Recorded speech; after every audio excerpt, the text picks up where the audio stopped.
She signed the divorce papers at 9 a.m. By 3 p.m., another woman was standing in her bedroom, pregnant, champagne glass in hand, smiling as if she'd just won a battle. But no one knew that Vivian Ashcroft had never come to fight. She came to reclaim what had always belonged to her. And that opulent mansion? Never to the Voss family. If you want to see the arrogant woman receive the most expensive lesson of her life, comment the city you're watching in to let me know how far this story has progressed.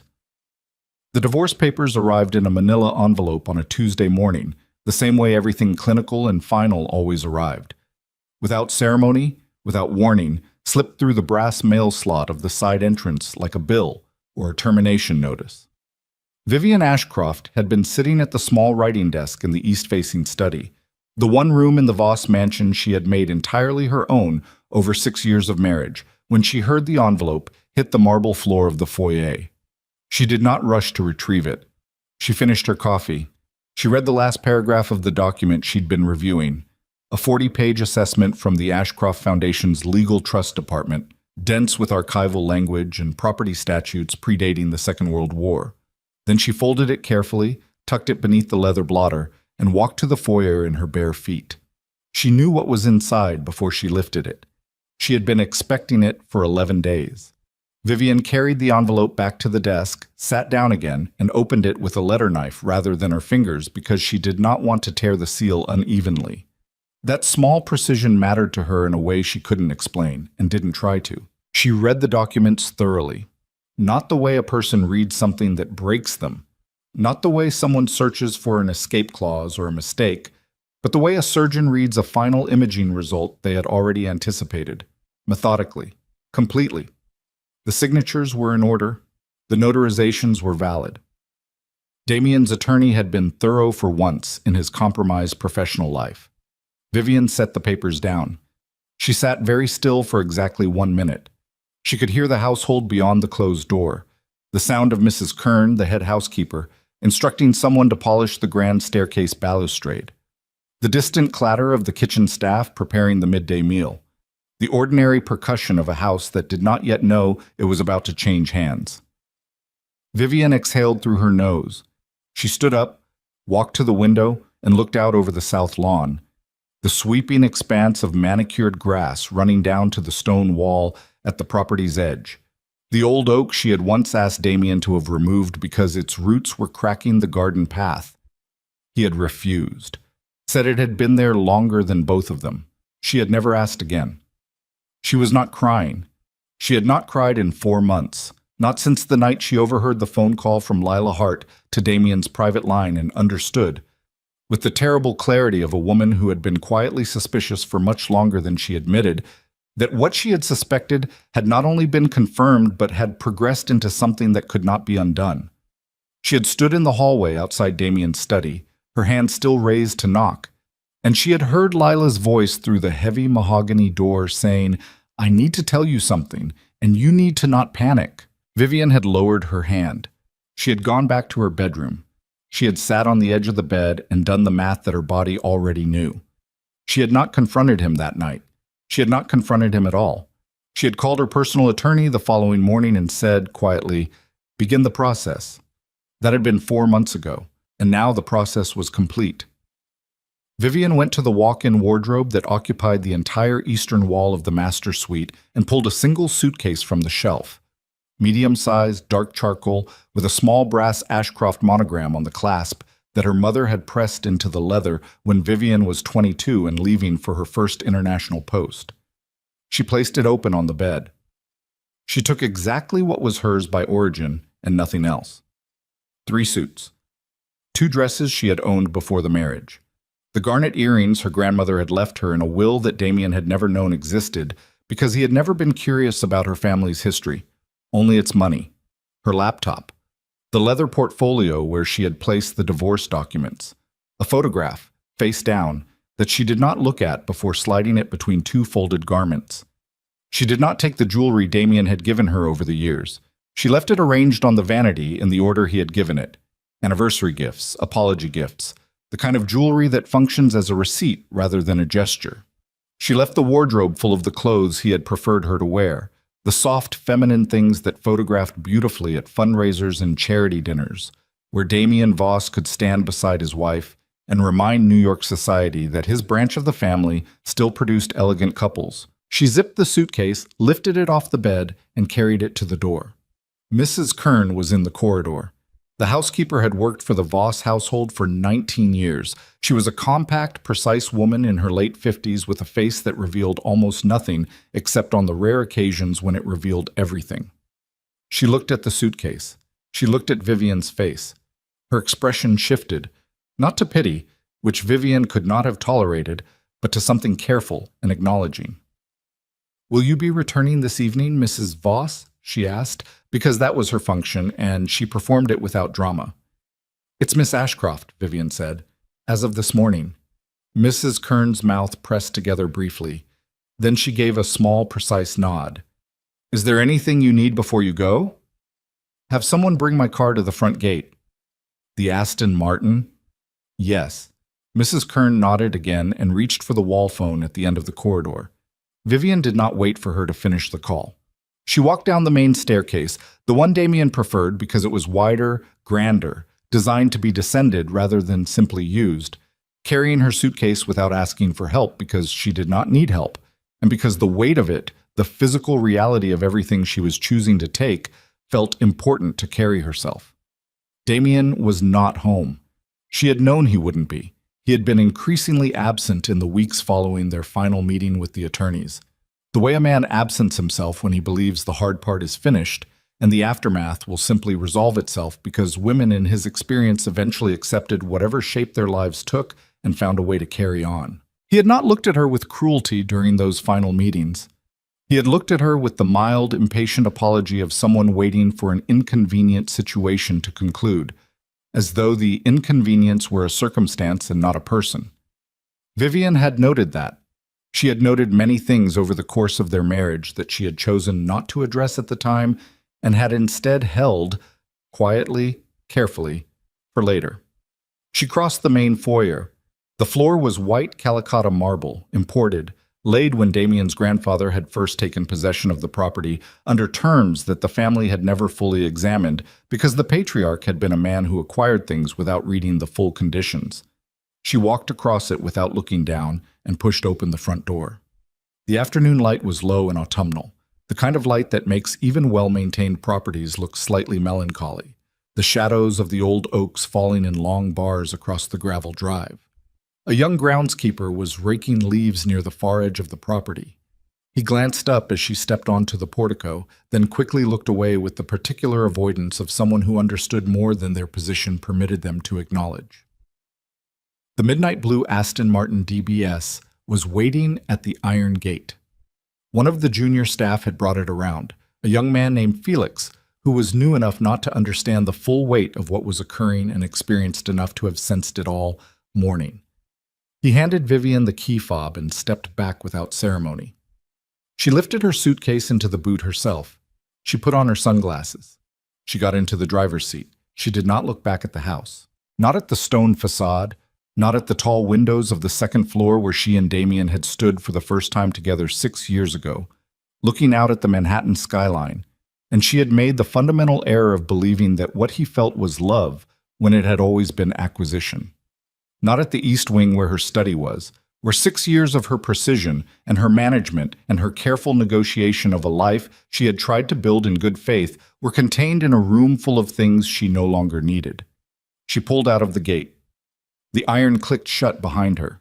She was already pressing the accelerator, the DBS responding with the low, effortless power she had always preferred over exhibition when she felt it. Not grief, not yet, perhaps not ever, but something adjacent to relief so complicated it had no single name.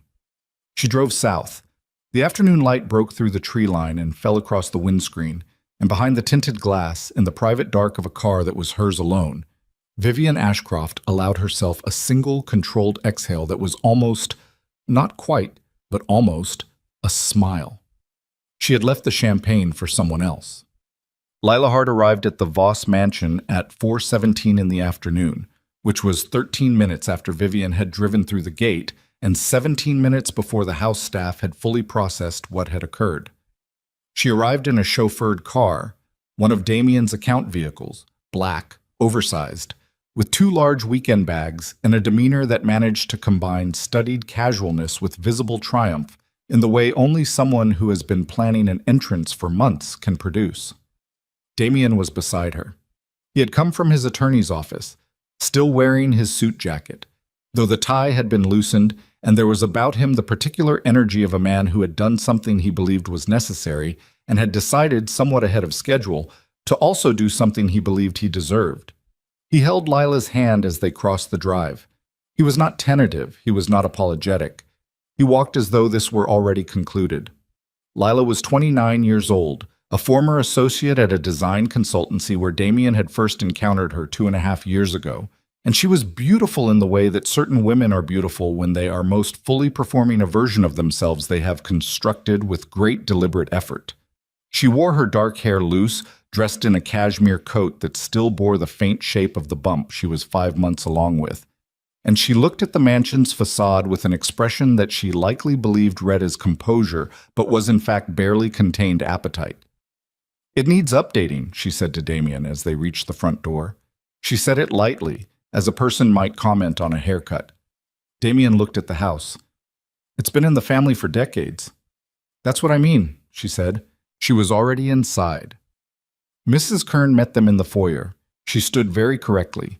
Her face showed nothing except the particular vigilance of someone who is storing everything for later examination. Damien looked around the entrance hall and then looked at Mrs. Kern and said, "Miss Hart will be staying in the master suite. Have it prepared." A pause. "Vivian's personal items have been removed," Mrs. Kern said. Something crossed Damien's face. Not guilt. It was too brief and too buried for guilt. More like a man confirming a calculation that came out as expected. "Good," he said. Lila had already walked toward the main staircase. She had her hand on the balustrade. The wide, polished wood Vivian had spent 6 years arguing with Damien's interior decorators to keep in original condition. Lila ran her palm along it like she was appraising it. "This can go," she said to no one in particular. One of the junior staff brought champagne. It appeared with almost indecent haste, Damien had called ahead, and the sound of it opening in the marble foyer echoed off the high ceilings with an enthusiasm that the room itself seemed to resist. Lila held the glass and wandered from room to room with the focused attention of a buyer who is not yet committed but has already decided. She looked at furniture. She looked at window proportions. She looked at the layout of the main reception room with her head tilted to one side and said, "I was thinking about moving the primary entertaining space to the east wing." Damien was watching her, and there was something in his expression, something small and tight behind the performance of ease, that might have been doubt if he'd had more facility for examining himself. But Damien Voss was not a man who examined himself closely. He was a man who interpreted his own history as evidence of good judgment and other people's grievances as evidence of their failure to understand the bigger picture. "Whatever you want," he said. He poured his own glass and walked to the window. Outside, the grounds crew was still moving. The old oak's shadow was long across the lawn.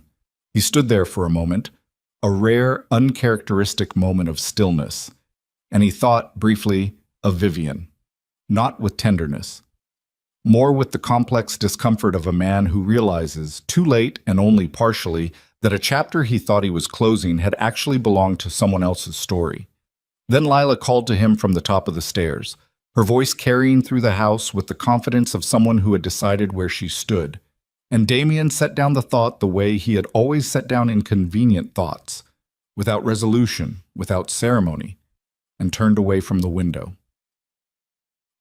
Vivian had booked a suite at the Aldrich Hotel under her full name, Vivian Constance Ashcroft, which was the name she had maintained in all legal and financial documents throughout the marriage, regardless of what she had been called socially. She had done this not out of sentiment or defiance, but out of precision. Her attorney had advised it when she first retained him 4 months ago, and she had agreed instantly because she had already understood the importance of names. The suite was on the 14th floor with a view north and east. She did not call anyone when she arrived. She put the suitcase on the luggage rack and opened her laptop on the desk, and spent 45 minutes reviewing correspondence from the Ashcroft Foundation's chief legal officer, a careful, brilliant woman named Harriet Solano, who had been the Foundation's lead counsel for 18 years and who had been working alongside Vivian on a set of documents that had nothing to do with the divorce and everything to do with what came after it. At 7 in the evening, Harriet called. "It's done?" she asked. "As of this morning," Vivian said. Harriet was quiet for a moment, then, "And the trust mechanism, are you confident in the timing?" "I reviewed the terms again this morning. The conditional clause activates at the moment of legal dissolution, which was 9:42 a.m. Vivian looked at the city outside the window, the early dark of autumn pressing against the glass. "It's already in effect. He won't have legal notice for several days. The process takes time." "I know." "How are you?" Harriet asked, and her voice had changed register slightly. "Fine," Vivian said, which was not entirely true and not entirely false. "Are you sleeping?" Harriet: "You haven't slept properly in months. I'm asking as someone who has worked with your family for long enough to—" "I'm fine," Vivian said, with just enough emphasis to close the subject. Then, "Is the survey team confirmed for Thursday?" "Thursday morning, 7 a.m. The court authorization came through yesterday." Vivian made a note. "And the records request?" "Submitted. The Property Management Authority has already been notified of the trust's reassertion. They'll begin the historical ownership review on Thursday, concurrent with the survey. It will look administrative from the outside for the first week. Bureaucratic. That's intentional." "It needs to look routine," Vivian said. "It is routine. From the Foundation's perspective, this has been a straightforward process of reasserting long-held rights. The complexity only exists for people who weren't paying attention to what they'd agreed to." Vivian was quiet. She looked at the leather portfolio on the desk, the divorce papers inside it, the Foundation documents beneath them, the full architecture of a plan she had been building not out of spite, but out of necessity. Not out of revenge, but out of inheritance. There was a difference. She had needed that difference to be clear, even if only to herself. "Harriet," she said, "the Damien Voss I married was a man who never read the fine print on anything he inherited." "I know. He signed agreements, took possession of properties, ran accounts, all based on his assumption that because his family had held these things, they therefore owned them. He never questioned the terms. Neither did his father. Neither did his grandfather. Which is why the conditional clause survived untouched for nearly a century," Harriet said. "No one in the Voss family ever had cause to look closely, because the condition was being met." "Until this morning," Vivian said. "Until this morning," Harriet agreed. They were both quiet for a moment. "Get some sleep," Harriet said. "Thursday, 7 a.m. I'll call you when the surveyors arrive." Vivian closed the laptop and sat back in the chair. The city moved outside the window. The particular restless energy of New York at night, the lights moving across towers, the depth of sound that was traffic and distance, and the constant low machinery of a place that does not pause for private conclusions. She had lived in this city for most of her adult life. She had been born inside a family that had shaped parts of it in ways that would not appear in the kind of histories Damien Voss admired, not architecture, not finance, but in preservation, in cultural record, in the patient long-term work of protecting things that other people were too busy acquiring to understand. She thought about Lila Hart standing at the top of the Voss staircase with a glass of champagne. She thought about Damien at the window. She thought about the east wing of the mansion, her study, the room she had made her own, where she had sat this morning and read the trust documents with the particular attention they deserved. She thought about the old oak on the south lawn, the one Damien had refused to remove. It would still be standing in a year, she thought. It had been there far longer than any of them. She poured herself a glass of water from the carafe on the desk. She drank it standing up, looking out at the city, and she was thinking about Thursday morning when the surveyors would arrive at the iron gates of the Voss mansion with their equipment and their authorization and their complete professional indifference to the domestic drama that had played out there 24 hours prior. They would ring the bell. They would present their paperwork, and everything Damien Voss had built his certainty upon would begin, slowly and irreversibly, to shift. She set down the glass. She did not reach for the photograph she had packed between the folded garments. Not tonight. She knew it was there. A picture taken 7 years ago, the summer before the engagement, when she and Damien had stood together on the terrace of her grandmother's estate, and both of them had been, briefly and genuinely, people who might have made better choices. She had packed it without knowing entirely why. Some things you carry not because they are useful, but because they are true. She would decide what to do with it later. There were more important things to attend to first. Across town, in the master suite that had been hastily reorganized per Lila Hart's first night instructions, the champagne had given way to a quieter hour. The hired florist had brought roses, Damien's standing order, usually reserved for apology, now repurposed for celebration. They filled the room with a sweetness that was almost aggressive. Lila was asleep by 11, exhausted by the pregnancy and the performance of arrival, her dark hair spread across the pillow, one hand resting on her abdomen with the unconscious protectiveness of a woman who has staked everything on the life she carries. Damien sat on the edge of the bed in the dark. He could not sleep. This was not new. He had not slept easily in months, but tonight the insomnia had a different texture, not the sharp guilt-adjacent anxiety of the past several months, but something duller and harder to name. He was 41 years old, heir to a name that meant something in certain rooms and to certain people, a man who had operated for 2 decades on the conviction that his inheritance was not merely financial, but fundamental, that the position he held, the properties he occupied, the authority he moved through the world with, were his by right and by blood, and by the simple accumulated momentum of everything his family had built before him. He sat in the dark, and he did not examine this feeling closely, because Damien Voss had never been in the habit of examining feelings closely. But it was there, low and persistent, like the sound of something in a wall that you tell yourself is the building settling. He had won the divorce. The papers were signed. The chapter was closed. He told himself this. He looked at the roses on the dresser. He told himself this again.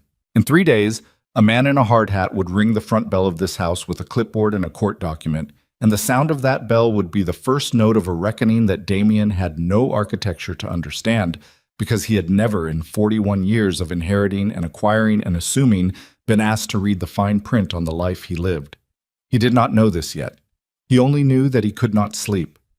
He lay down beside Lila in the dark, in the room where the roses were too sweet and the silence pressed in from all sides, and he stared at the ceiling of a house he had never, in fact, owned, and waited, without knowing what he was waiting for the morning to come. Thursday arrived the way all consequential mornings arrive, without announcement, without the atmospheric weight that the moment deserved, just gray early light pressing through curtains, and the ordinary sounds of a house that did not yet understand what was coming for it. Damien was in the breakfast room at 6:45 when the front bell rang. He heard it from where he sat with his coffee, the deep resonant tone of the original bronze bell mechanism, the one Lila had already commented was too loud and too old and should be replaced with something modern. And he did not look up from his phone immediately because front bells rang at inconvenient hours for any number of reasons, and he employed people to handle them. He heard Mrs. Kern's footsteps across the foyer marble. He heard the door open. He heard voices, 2, maybe 3, the flat professional cadence of people who were not delivering packages and were not lost. And then Mrs. Kern's voice, lower, and then a pause that lasted slightly longer than it should have. Damien set down his phone. Mrs. Kern appeared in the breakfast room doorway. Her face was doing its particular thing, the complete neutrality she deployed when the information she was carrying was above her designated authority to interpret. There are 3 men at the door, she said, from something called the Metropolitan Property Survey Authority. They have a court document. Damien looked at her. What kind of court document? An authorization for a property survey. She paused. They say it's already been filed. They say the review begins this morning. Damien pushed back his chair. The 3 men in the foyer were wearing hard hats and carrying aluminum cases with the kind of systematic organization that suggested they had done this many times and found nothing about it remarkable. The lead surveyor was a broad, unhurried man named Garrett. He introduced himself by last name only, the way contractors and officers introduce themselves. who handed Damien a folded document with the practiced ease of someone delivering mail. Damien unfolded it. He read the header. He read the authorization number.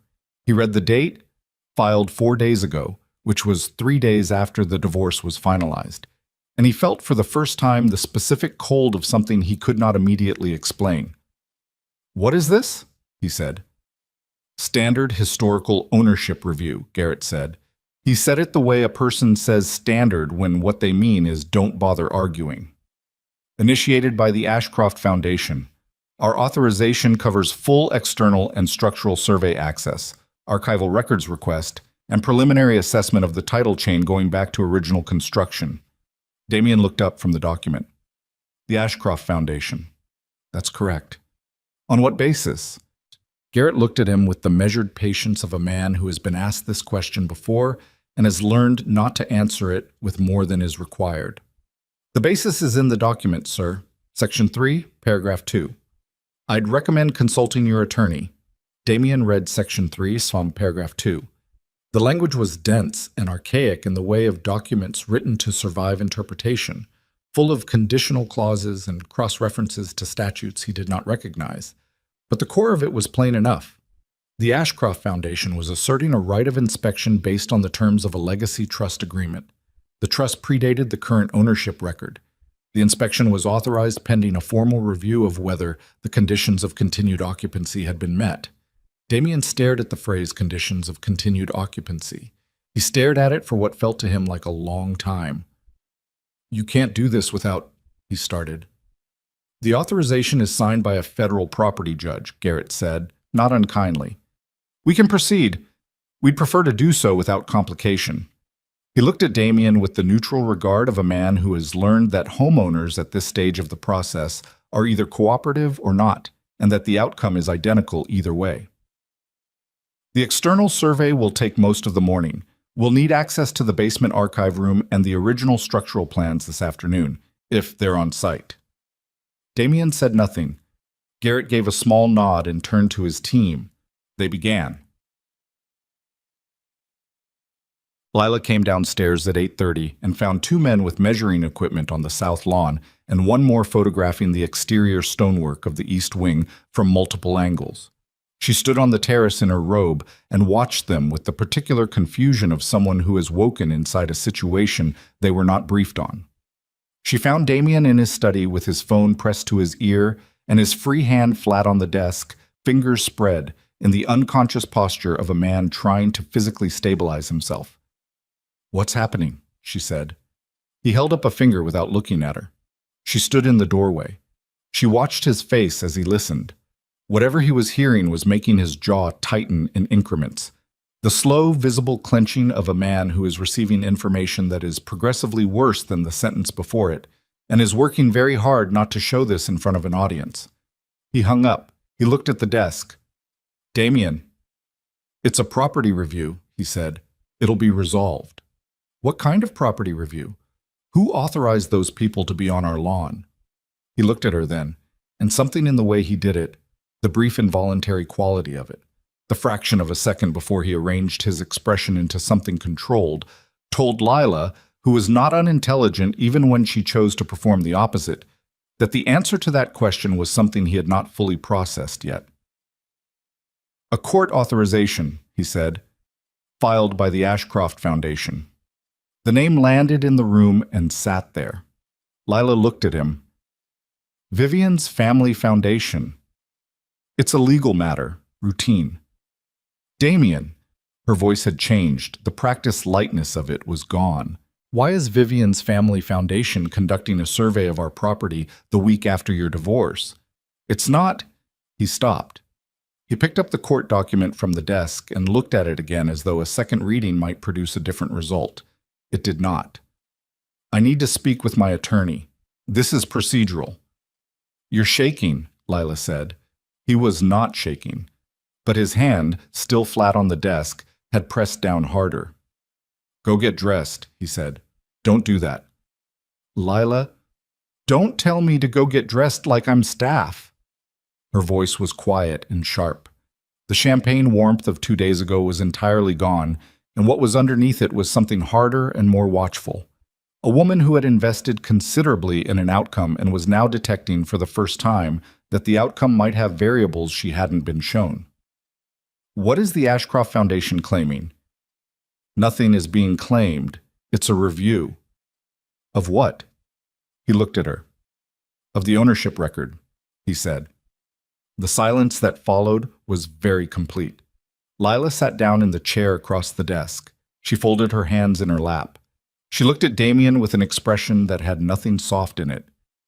Are you telling me, she said slowly, that there is a question about whether you own this house? There is no question. The Voss family has occupied this property for— Occupied, she said. You said occupied. He stopped. She looked at him. You said occupied, she said, again, quieter now. Not owned. Damien set the document down. He walked to the window. Outside, Garrett's team was moving methodically along the property's perimeter, aluminum cases open, instruments extended, recording everything with the thorough dispassion of people measuring a thing that does not belong to the people watching them do it. I need to make calls, he said. Damien, look at me. He did not turn around. Look at me, she said. He turned. She was sitting very straight in the chair, her hands still folded, her face carrying the expression of someone arriving at a conclusion they do not want to reach. She was 29 years old and pregnant, and she had upended her professional life and her social standing, and she understood privately her sense of self on the premise that what Damien Voss offered was real. The house, the name, the architecture of permanence that she had watched Vivian Ashcroft move through for years with the quiet assurance of a woman who knew exactly where she stood. Did you read the agreements? Lila said. What agreements? When your family took possession of this property, did anyone actually read what they were signing? His jaw tightened. My grandfather acquired this property in good faith under terms that— Did anyone read them? She said. Not a question this time. He said nothing. She unfolded her hands. She put them flat on her thighs and looked at the window past him, at the surveyors on the lawn, at the equipment cases and the clipboards, and the calm professional efficiency of people who had been sent here by a woman who had packed one suitcase and driven away without looking back.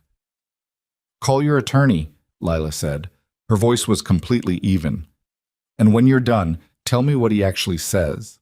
Not what you want him to say. What he says.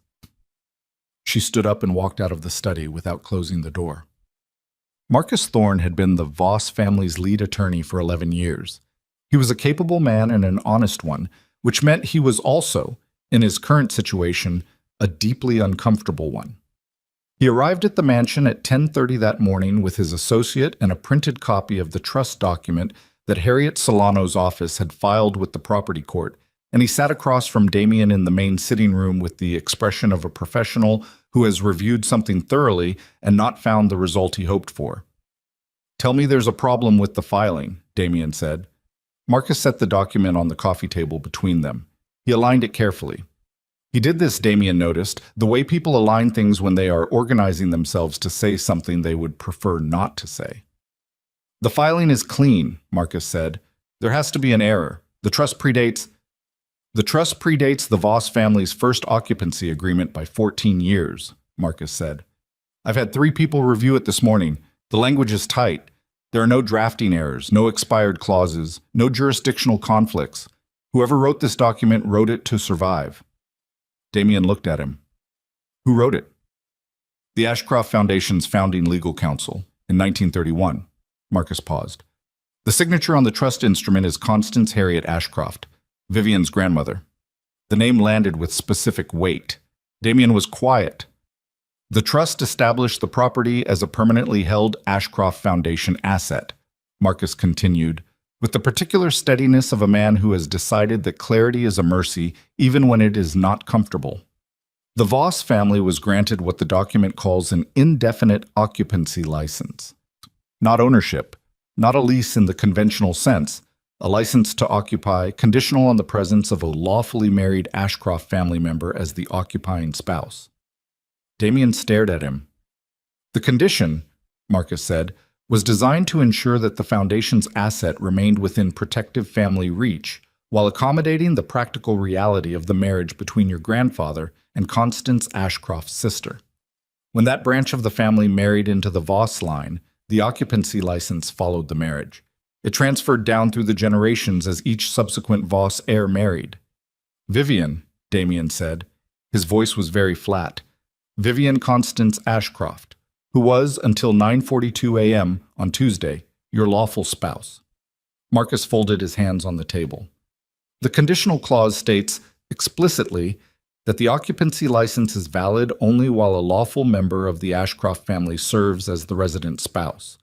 The moment the marriage was dissolved, the license expired, Damien said, automatically, by the terms of the original agreement, which your grandfather signed, and your father reaffirmed when he inherited, and which you acknowledged in your own occupancy documentation when you came into possession of the property. Damien sat back. He looked at the ceiling. He sat there for a long moment, and the sound from outside came through the window. The low murmur of the surveyors' voices, the occasional click of equipment, the ordinary sounds of an ordinary professional process that was dismantling 41 years of assumption with the calm efficiency of people doing their jobs. She knew, Damien said. It wasn't a question. She would have had access to the Foundation's records from the beginning of the marriage, Marcus said carefully. She knew when she married me. He was staring at the ceiling. She knew the whole time. Damien, she knew when she signed the divorce papers. His voice was very quiet and very tight. She knew what signing those papers meant. She knew exactly what she was walking away from and exactly what she was walking away with. Marcus said nothing. She let me think I was ending the marriage. The words came out slowly, as though he were working through a construction that kept collapsing on him. She let me believe I was the one with the power in this. She sat in those attorney meetings, and she looked at me and He stopped. He put his hand over his mouth. He sat like that for a moment. Then he took his hand away and looked at Marcus with the particular expression of a man who has just understood that what he took for someone else's loss was in fact his own, and that the person he believed was defeated had in fact been several moves ahead of him for an indeterminate length of time. Is there anything? He said. Marcus looked at him. Is there any legal avenue, any argument, any— I've spent the morning looking, Marcus said. The signatures are authentic and verified. The trust is filed with 3 separate jurisdictions. The conditional clause has never been challenged because no court has ever found grounds for challenge. He paused. I've already contacted 2 other firms for second opinions. I'll have their responses by end of day. But Damien, I want to be honest with you. I don't believe the answer will be different. Damien said nothing for a long time. Outside on the south lawn, Garrett's team was completing their external measurement.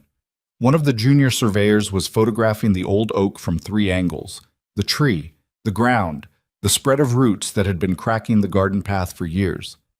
Evidence of permanence. Evidence of a thing that had been here long before any of the people currently arguing about what was whose and would be here after them. She never wanted the house, Damien said finally.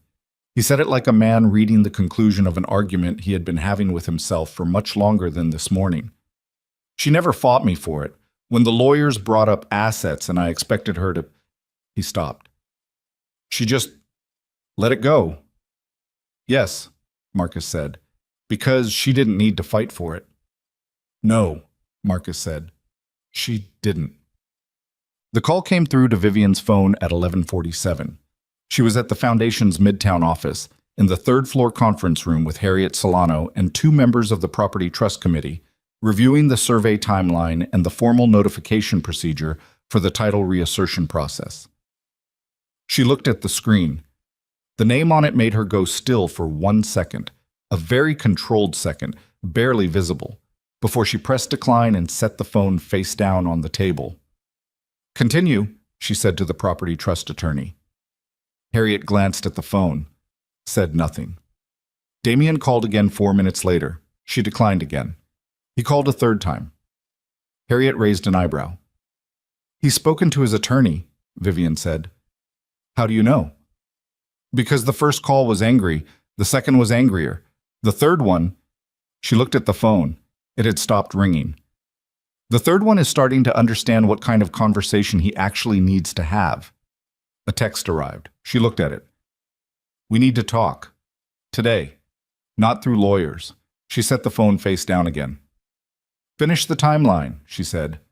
I want the formal notification delivered by registered mail no later than Friday. But Leela spent the afternoon making calls of her own. She was methodical about it in the way that people are methodical when they are very frightened and cannot afford to show it. She called an attorney, her own, not Damien's, a woman she had retained 8 months ago for reasons she had not fully articulated even to herself at the time, but which now seemed like a piece of practical foresight she was enormously grateful for. She called her sister in Connecticut and spoke for 12 minutes in a low, careful voice from the upstairs sitting room with the door closed. She called a friend who worked in property law and asked, in general terms and then in increasingly specific terms, about the concept of an occupancy license versus a deed of ownership, and what the practical difference meant for the people living inside a property under each type of arrangement.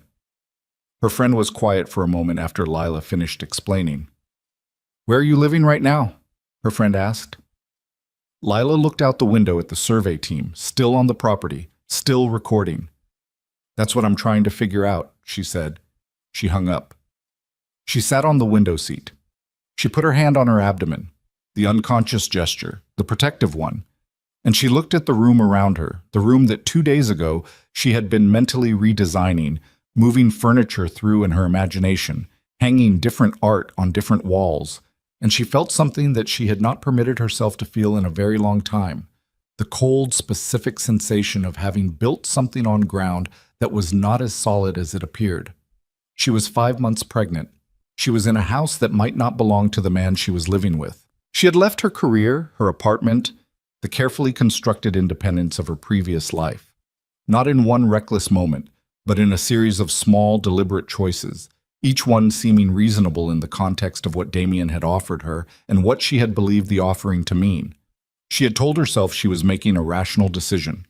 She had told herself she understood the terms. She thought about Vivian Ashcroft.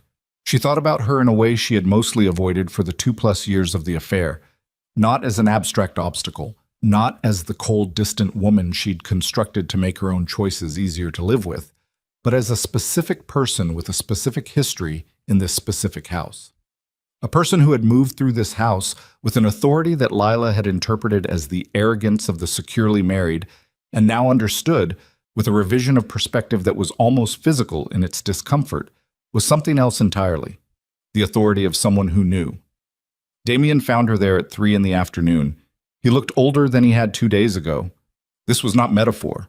There was something genuinely worn in his face, a compression of the easy confidence that had always been his primary feature, as though someone had turned a dial. "The attorneys are still working on it," he said from the doorway.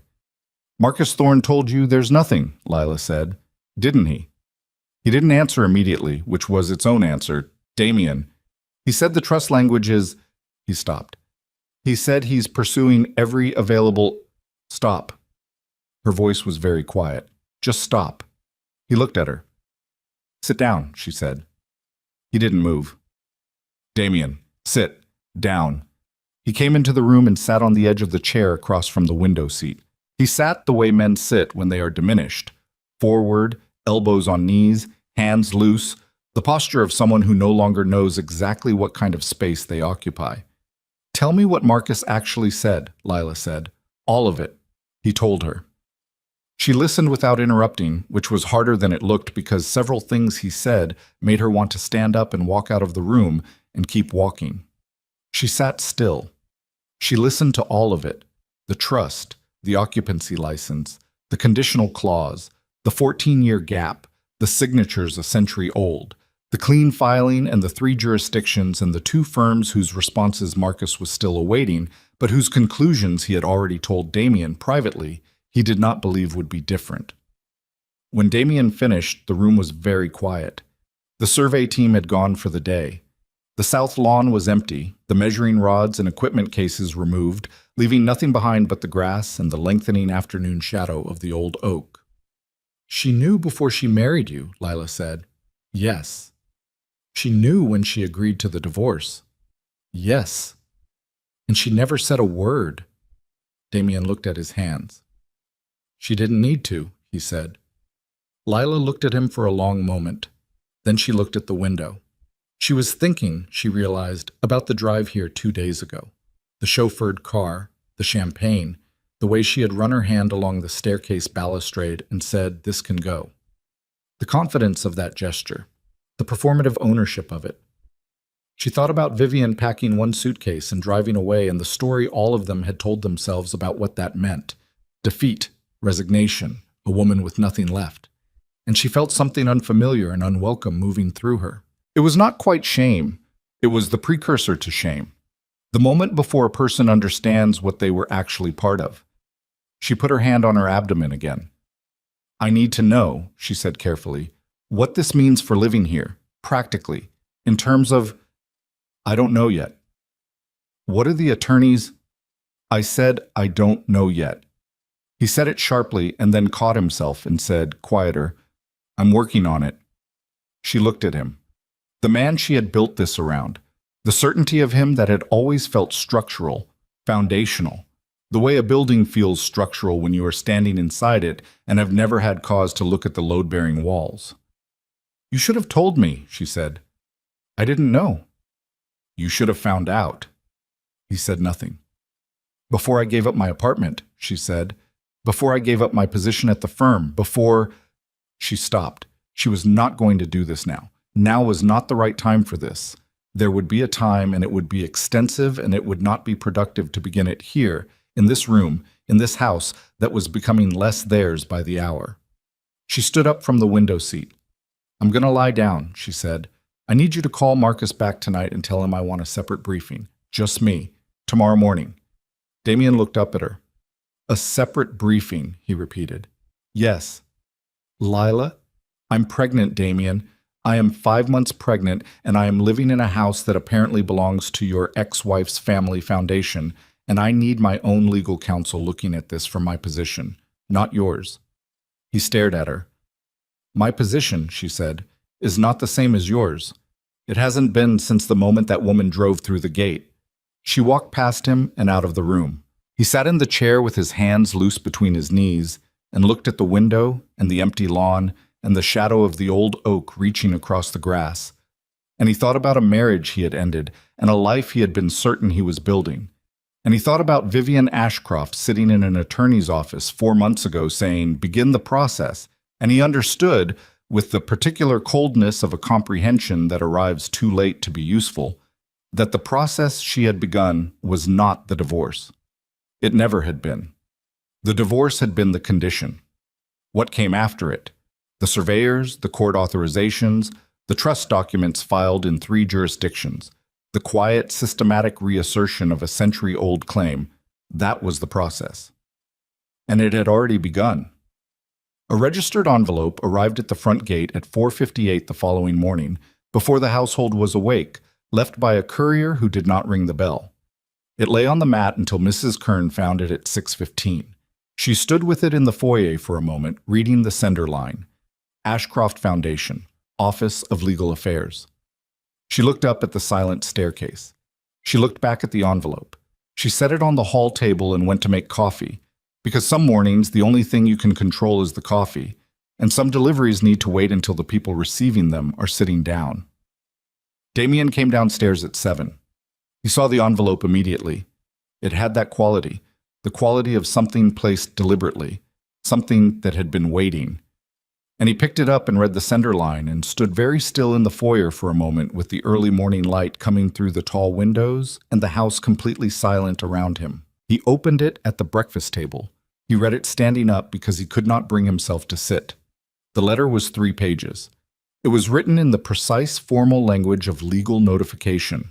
No warmth, no cruelty, just the clean surgical prose of a document designed to leave no room for misreading.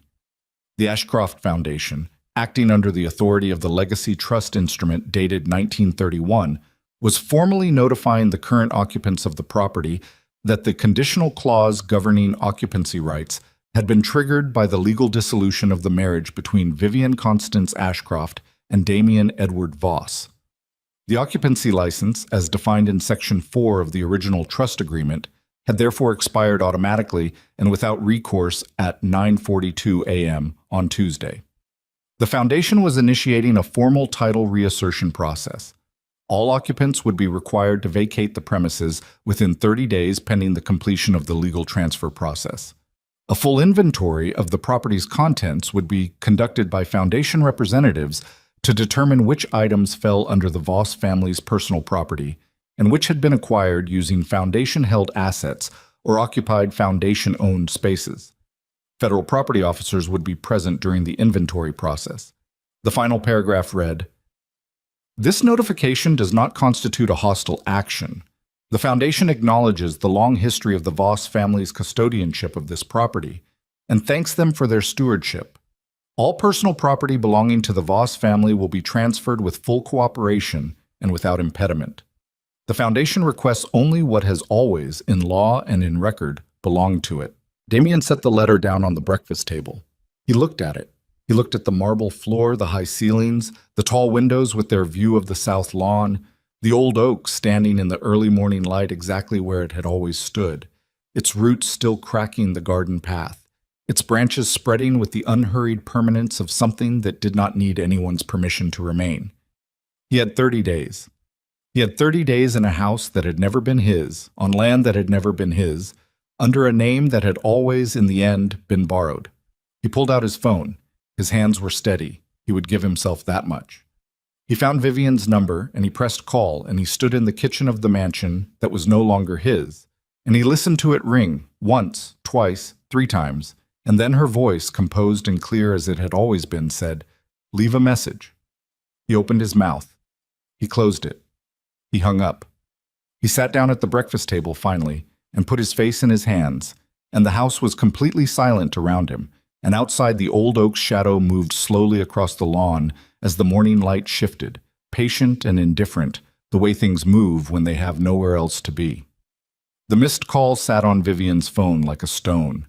She saw it at 7:22, when she woke in the Aldrich suite to the particular gray silence of a morning that had not yet decided what it wanted to be. She picked up the phone from the nightstand, looked at Damien's name on the screen, looked at the timestamp, 6:41 a.m., and set it back down without moving for a long moment. He had received the letter.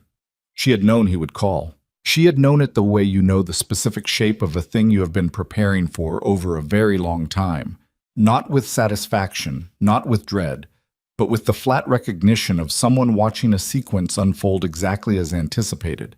She had told Harriet the notification would produce a call within 12 hours. It had produced one within 2. What she had not expected was the voicemail. There was no voicemail. He had called and then said nothing. He had opened his mouth, presumably, and then closed it and hung up. And that silence, that recorded negative space where a man like Damien Voss had found no words, told her more than any message could have. She sat up and put her feet on the floor and looked at the city through the window. It was fully light. 7 floors below, the street was moving. Delivery trucks, early commuters, the ordinary machinery of a city conducting its business without awareness of or interest in the private architecture of anyone's undoing. She picked up the phone again and called Harriet. "He got it," she said when Harriet answered. "The courier confirmed delivery at 4:58. He called at 6:41. No message." Harriet was quiet for a moment.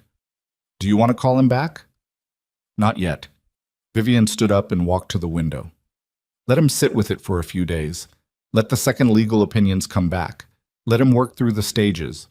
She looked at her own reflection in the glass. A woman in the early morning in a hotel room, composed, precise. The faint architecture of exhaustion around her eyes that she was not going to acknowledge to anyone, including herself. He'll want a meeting. He'll demand one. He'll want to believe that a meeting means there's still something to negotiate. But she turned away from the window. There isn't. But let him come to that conclusion himself. It lands differently when they arrive at it alone. "The federal property officers are confirmed for Monday," Harriet said. "Inventory begins at 9. I'll be there." "Vivian, I'll be there, Harriet. It needs to be me." A pause. "All right." She hung up and stood in the center of the suite in the morning silence and allowed herself, for exactly the length of time it took to drink a glass of water, to feel the full weight of the past 6 years.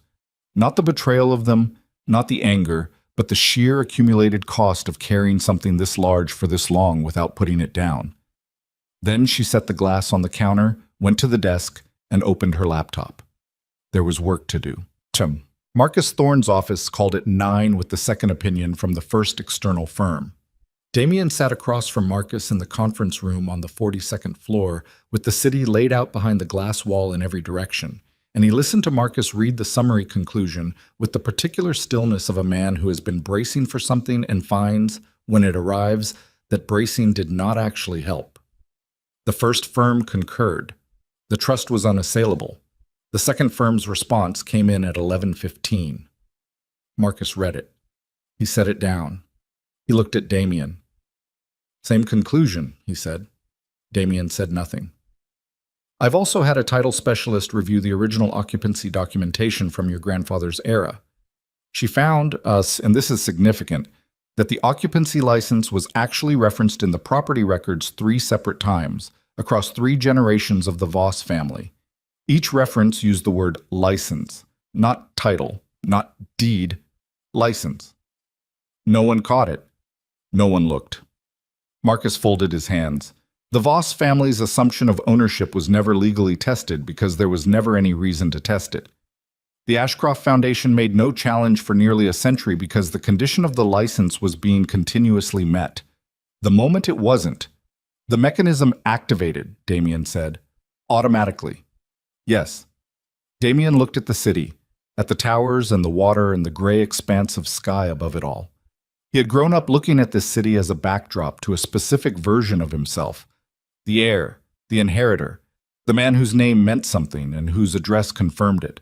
He had sat in boardrooms and charity galas and legal proceedings, and always, underneath the performance of whatever was required of him, there had been the bedrock certainty of what he came home to: the house, the property, the physical evidence of the Voss family's permanence in a city that consumed most people's ambitions and left nothing. It had not been bedrock. It had been borrowed ground. I want to see her, he said. Marcus looked at him carefully.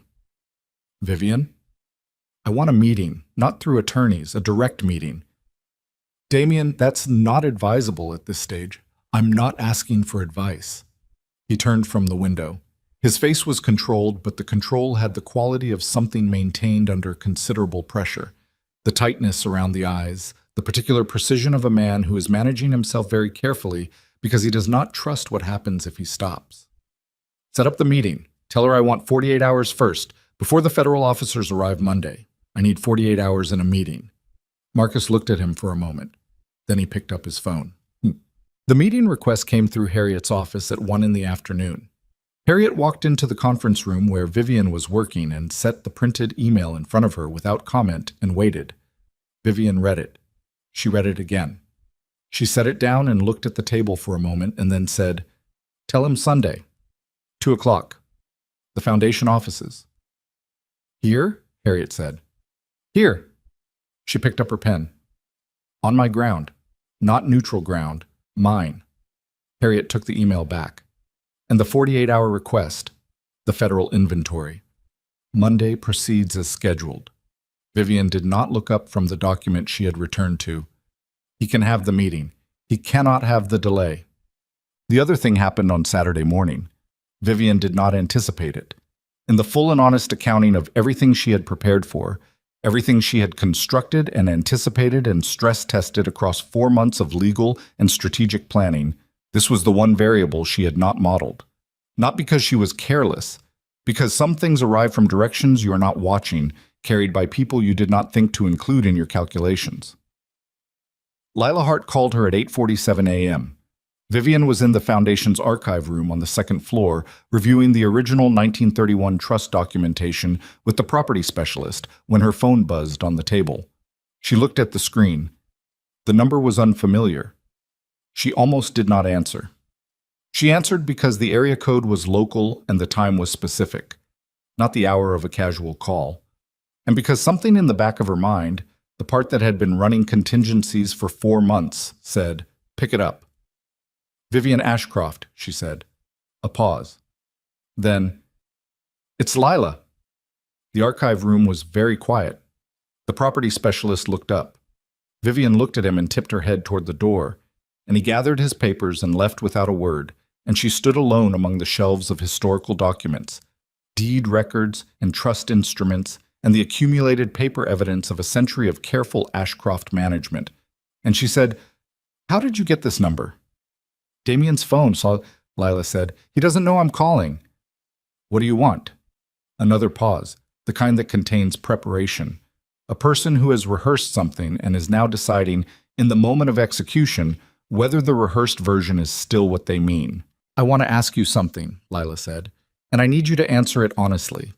Vivian said nothing, which was its own kind of answer. "Did you know about the trust before you married him?" The question sat in the room. Vivian looked at the shelf in front of her, the row of archive boxes with their handwritten labels, the dates going back decades. The history of a family that had been quietly, persistently right about things for a very long time. "Yes," she said. Lila's breath came through the phone. Not a gasp, not a sob, just a single controlled exhalation that was louder than anything she could have said. "You married him knowing," Lila said. "I married him," Vivian said, "because I loved him. At the time." She said it without particular inflection. It was a fact, and she treated it as one. "The trust was not why I married him. But it was why you stayed." Vivian was quiet for a moment. "That's not accurate." "Then why did you stay? 6 years. You knew he was—" Lila stopped. "You knew about me before I knew you knew. I understand that now, and you stayed.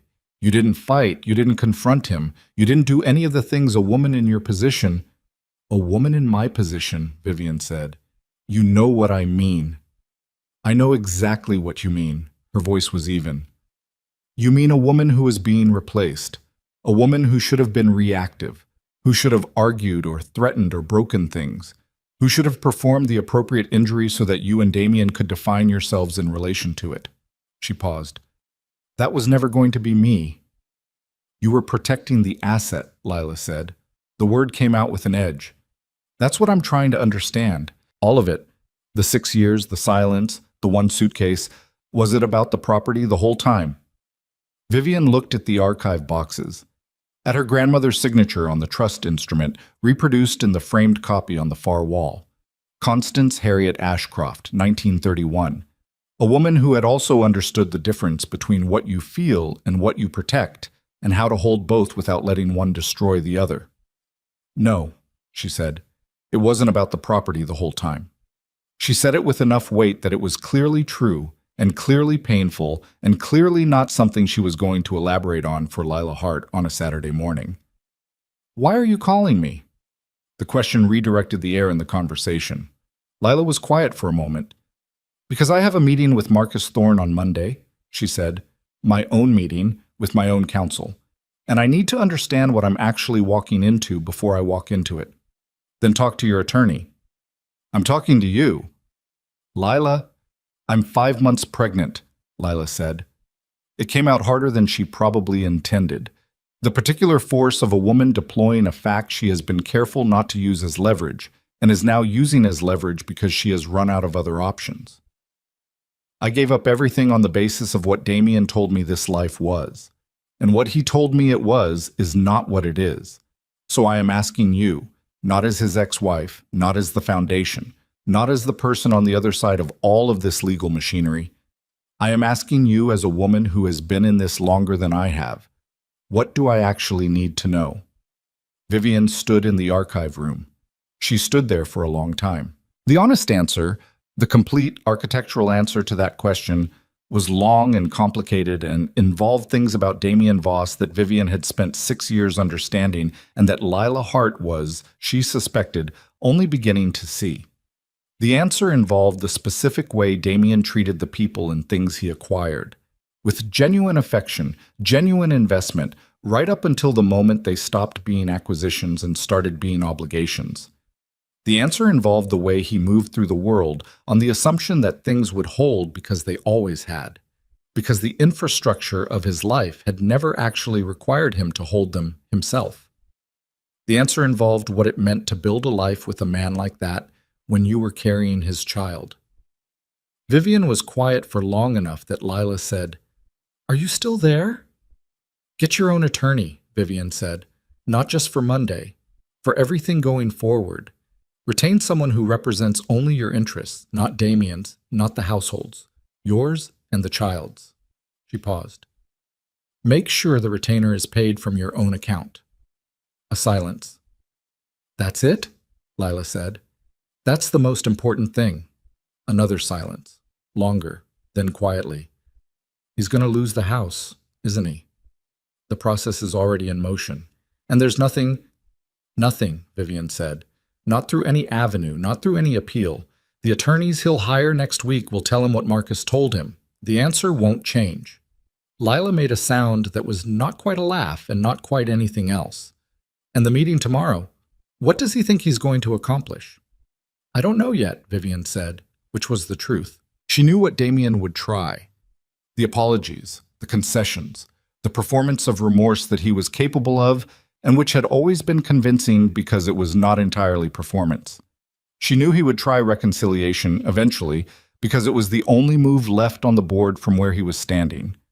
What she did not know, and what she had been privately sitting with since Tuesday, was what she would feel when she was in the same room with him again. She had thought she knew. She was less certain now. Don't tell him I called, Lila said. I wasn't planning to. Lila hung up.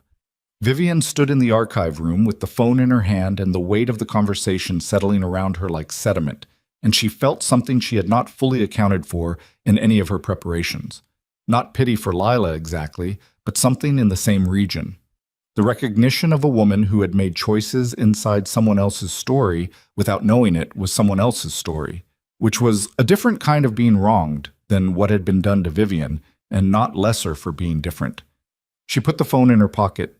She stood at the shelf and she pulled out the archive box labeled 1931 to 1940. And she opened it and she found, beneath the formal trust documents and the legal correspondence, a single handwritten letter from her grandmother to the Foundation's founding board. She had read it before. She read it again now.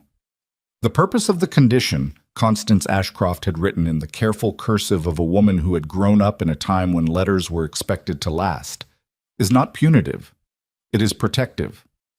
The property must remain connected to those who understand what it represents, not as symbol, not as status, but as responsibility.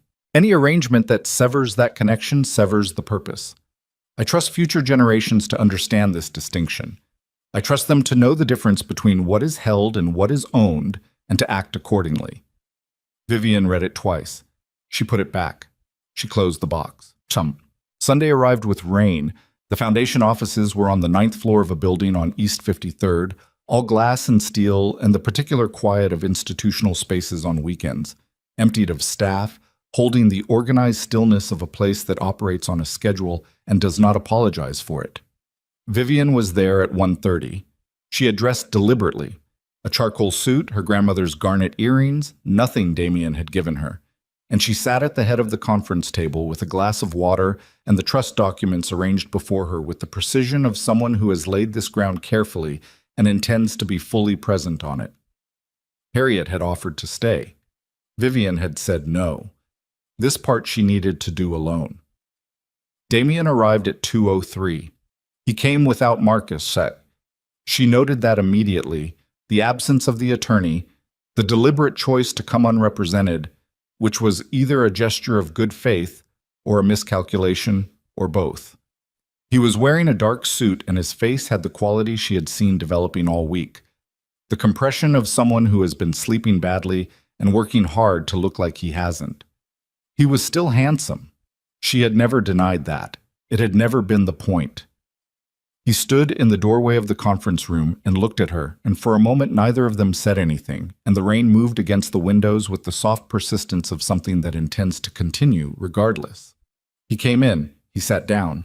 Not at the far end, not across the full length of the table, but 2 seats away, which was a choice, and Vivian noted it the way she noted everything. "Thank you for seeing me," he said. "You asked," she said. He looked at the documents on the table. He looked at her. He said, "You've been planning this since we married." "I've been prepared since we married," she said. "That's different." "Is it?" "Planning implies intention. I intended to have a marriage. I prepared for the alternative." She looked at him steadily. You didn't prepare for anything, Damien. That's the difference between us. His jaw tightened. You could have told me. About the trust. About the condition. At any point in 6 years, you could have told you what? Her voice was even. That the house you were so certain you owned had always had conditions attached to it? You never asked. In 6 years, you never once asked about the foundation's connection to the property. You never asked about the original occupancy agreement. You signed the annual license renewals without reading them because your attorney told you they were routine, and you believed him because believing things are routine is easier than examining them. You let me believe, I let you believe what you chose to believe, she said. I didn't construct your ignorance. I just didn't dismantle it. He stared at her. That's not... He stopped. He put his hand flat on the table. That's not the same as honesty. No, she said. It isn't. She looked at him. I'm not claiming it is. The rain intensified briefly against the glass, then softened. The room held the particular quality of a space in which something large is about to be said, and both people in it know it, and neither one is rushing. Damien looked at his hand on the table. He said quietly, I want to talk about the terms of the inventory, the Monday process. There are items in the house, my grandfather's collection, the business archives, personal correspondence going back to... Everything of personal Voss origin will be returned without dispute, Vivian said. The Foundation has no interest in your family's private property. We want only what belongs to the estate and what was acquired using Foundation-held resources. Some of those lines are blurred. Harriet's team has already conducted a preliminary assessment. The blurred lines are fewer than you might think. She paused. Your grandfather was actually quite careful about separating personal and estate property. More careful than you've been. He looked up at her. The business archives from the last 11 years, she said, contain invoices for estate maintenance charged against Foundation accounts. That's not blurring. That's a different problem. The color in his face shifted. How much? He said. Your attorneys will receive the full accounting Monday afternoon. She picked up her water glass. It's not insurmountable, but it's real. He sat back. He looked at the ceiling and then at the window and then at her, and she watched him cycle through the sequence of responses she had watched him cycle through their entire marriage. The initial resistance, the search for an exit, the slow, reluctant arrival at acceptance. He had always been capable of it eventually. It had always taken longer than it should. Is there anything? He said. Any version of this where I... No, she said. Vivian, there isn't. She said it without hardness, without satisfaction, the way you say a true thing that you have made your peace with. There is no version of this that ends differently. The trust is what it is. The condition is what it was. I'm sorry for the parts of this that are genuinely hard, and some of them are genuinely hard, but I cannot manufacture an outcome that the law doesn't support. He looked at her for a long time. Then he said something she had not expected. He did not say it loudly or dramatically. He said it quietly, in the voice of a man who has finally stopped performing and arrived, possibly for the first time in a very long time, at something true. Did you ever love me? He said. Actually? The room was very still. Vivian looked at him. She thought about the photograph between the folded garments in her suitcase. She thought about the terrace of her grandmother's estate 7 years ago, the summer light, and the two people they had been before the marriage made them into something else. She thought about the precise and specific moment. She could locate it in time, in a room, on a night 3 years into the marriage, when she had understood that what they were to each other had calcified into function, and she had chosen, quietly, to begin preparing for what came after. Yes, she said. For a while. Completely. He nodded. A very small nod. The nod of a man receiving something he needed and did not know he needed until it arrived. He stood up. He straightened his jacket. He picked up the copy of the trust document she had set at his place and held it at his side and looked at her one last time with the expression of a man standing at the exact threshold of the version of himself he was about to have to become. Smaller, more honest, stripped of the architecture he had always lived inside. And Vivian looked back at him without flinching and without triumph, just with the steady regard of a woman who has already been through her own version of this and knows that the only way past it is through it. Monday, he said. 9 a.m. 9 a.m., she confirmed. He walked to the door. He stopped with his hand on the frame, not turning back, just stopping, the way a person stops when there is one more thing and they are deciding whether saying it serves any purpose. The rain was still moving against the glass. The city was gray and continuous beyond the windows. I didn't know, he said, about the trust. I want you to know that I genuinely didn't know. I know you didn't, Vivian said. Does that matter to you at all? She considered this honestly, the way she had tried to be honest with herself about everything in the past 4 months. Not brutally, not sentimentally, but accurately. It matters, she said. It just doesn't change anything. He nodded once more. He left. She heard his footsteps in the corridor, measured and deliberate, the walk of a man being very careful about how he carries himself when no one is watching, which is the truest version of how anyone carries themselves. She heard the elevator. She heard the building settle back into its Sunday silence. She sat at the conference table alone. She sat there for a long time without moving, without reaching for her phone or her documents or the next item on the list of things that needed doing. She just sat and let the room be quiet, and let the rain continue against the glass, and let herself feel, fully, privately, without managing it, the complicated weight of being right about something that she had desperately hoped, in the part of herself she kept the most carefully guarded, she would turn out to be wrong about. She had not been wrong. She was never wrong about the things she prepared for. That had always been the loneliest part of being her. She reached into her jacket pocket. She pulled out the photograph. Not the one from the suitcase, a smaller one, carried longer, the edges worn soft from years of occasional handling. The terrace. The summer light. 2 people before the marriage made them into what they became.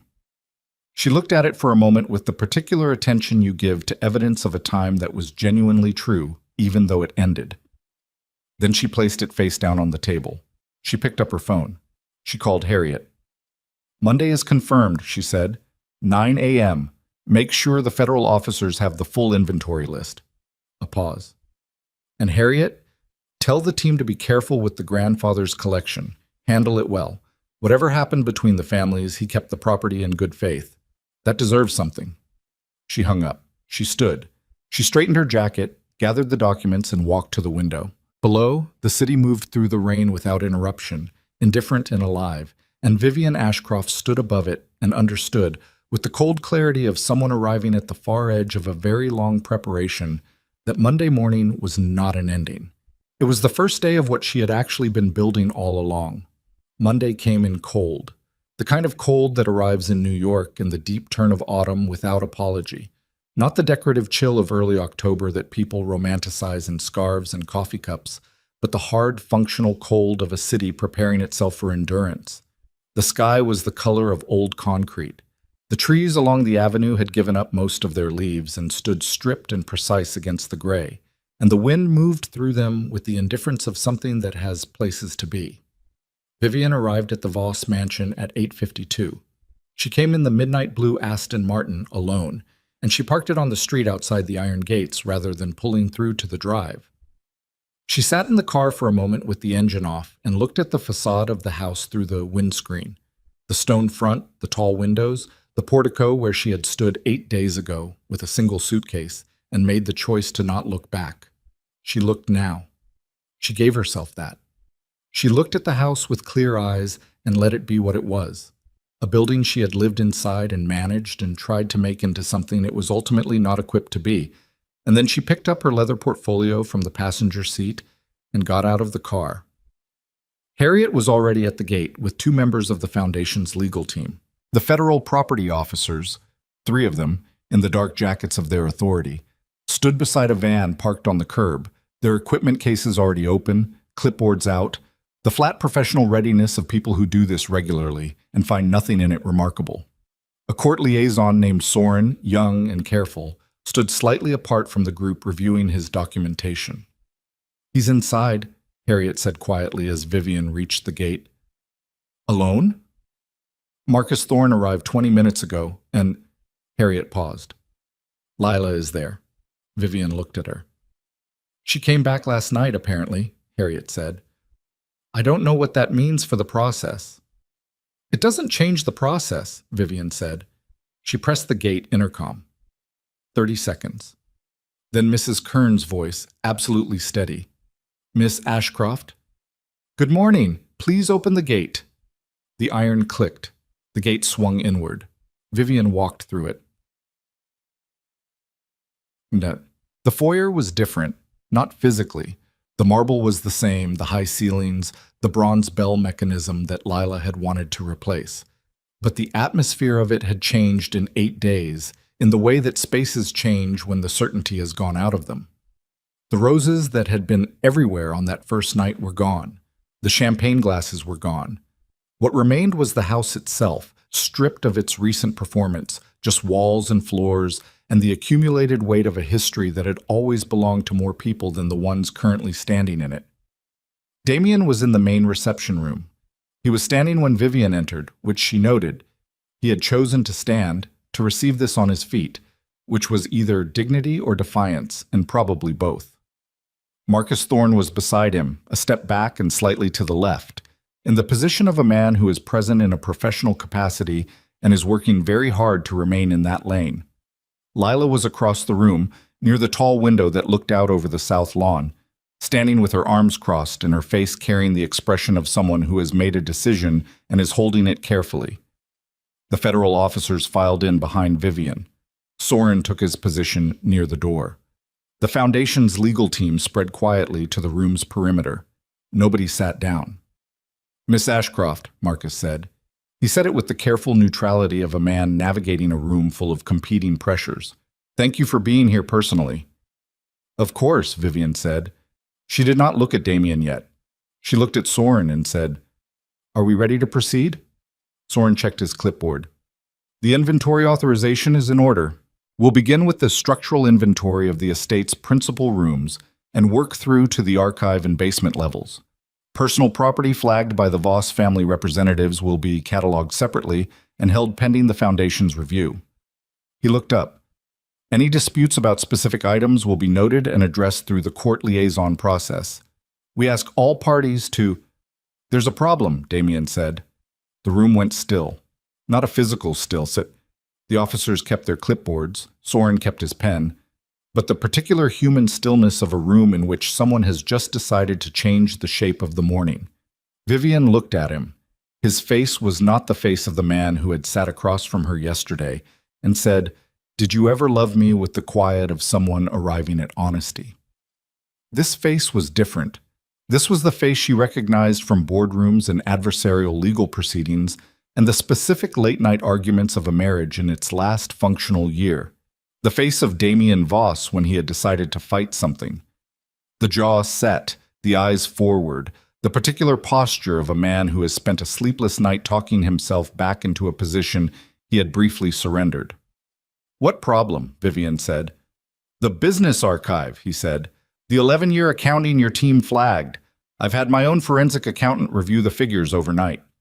He reached toward the side table and picked up a document, his own, not the Foundation's, and held it with the precision of a man who has been briefed on it thoroughly and intends to use it. The charges your team attributed to Foundation accounts were not maintenance invoices. They were cost-sharing arrangements established under a verbal agreement between my father and the Foundation's director at the time. Agreements that were never formalized because both parties understood them to be informal operational arrangements. Vivian looked at the document he was holding. Verbal agreements, she said. Documented in correspondence. My accountant found 17 letters between my father and the Foundation's director spanning 9 years. Letters that established clearly that both parties understood the financial arrangement to be mutual and consensual. Marcus cleared his throat slightly. The sound of a man who had reviewed this argument and had reservations about it that his client had not accepted. Vivian looked at Harriet. Harriet's expression had not changed, which meant she was thinking fast. I'd like to see the letters, Vivian said. Damien handed the document to Soren, who passed it to the Foundation's legal team. Vivian did not reach for it. She watched the Foundation's junior attorney, a sharp young woman named Petra, scan the first page, then the second, then the third. Petra's face did the very small thing it did when something was more complicated than expected. Vivian kept her eyes on Petra. Petra looked up. She gave a single small nod that said, "This exists and it is not nothing." Damien saw the nod. Something in his posture shifted, not relaxing exactly, but recalibrating.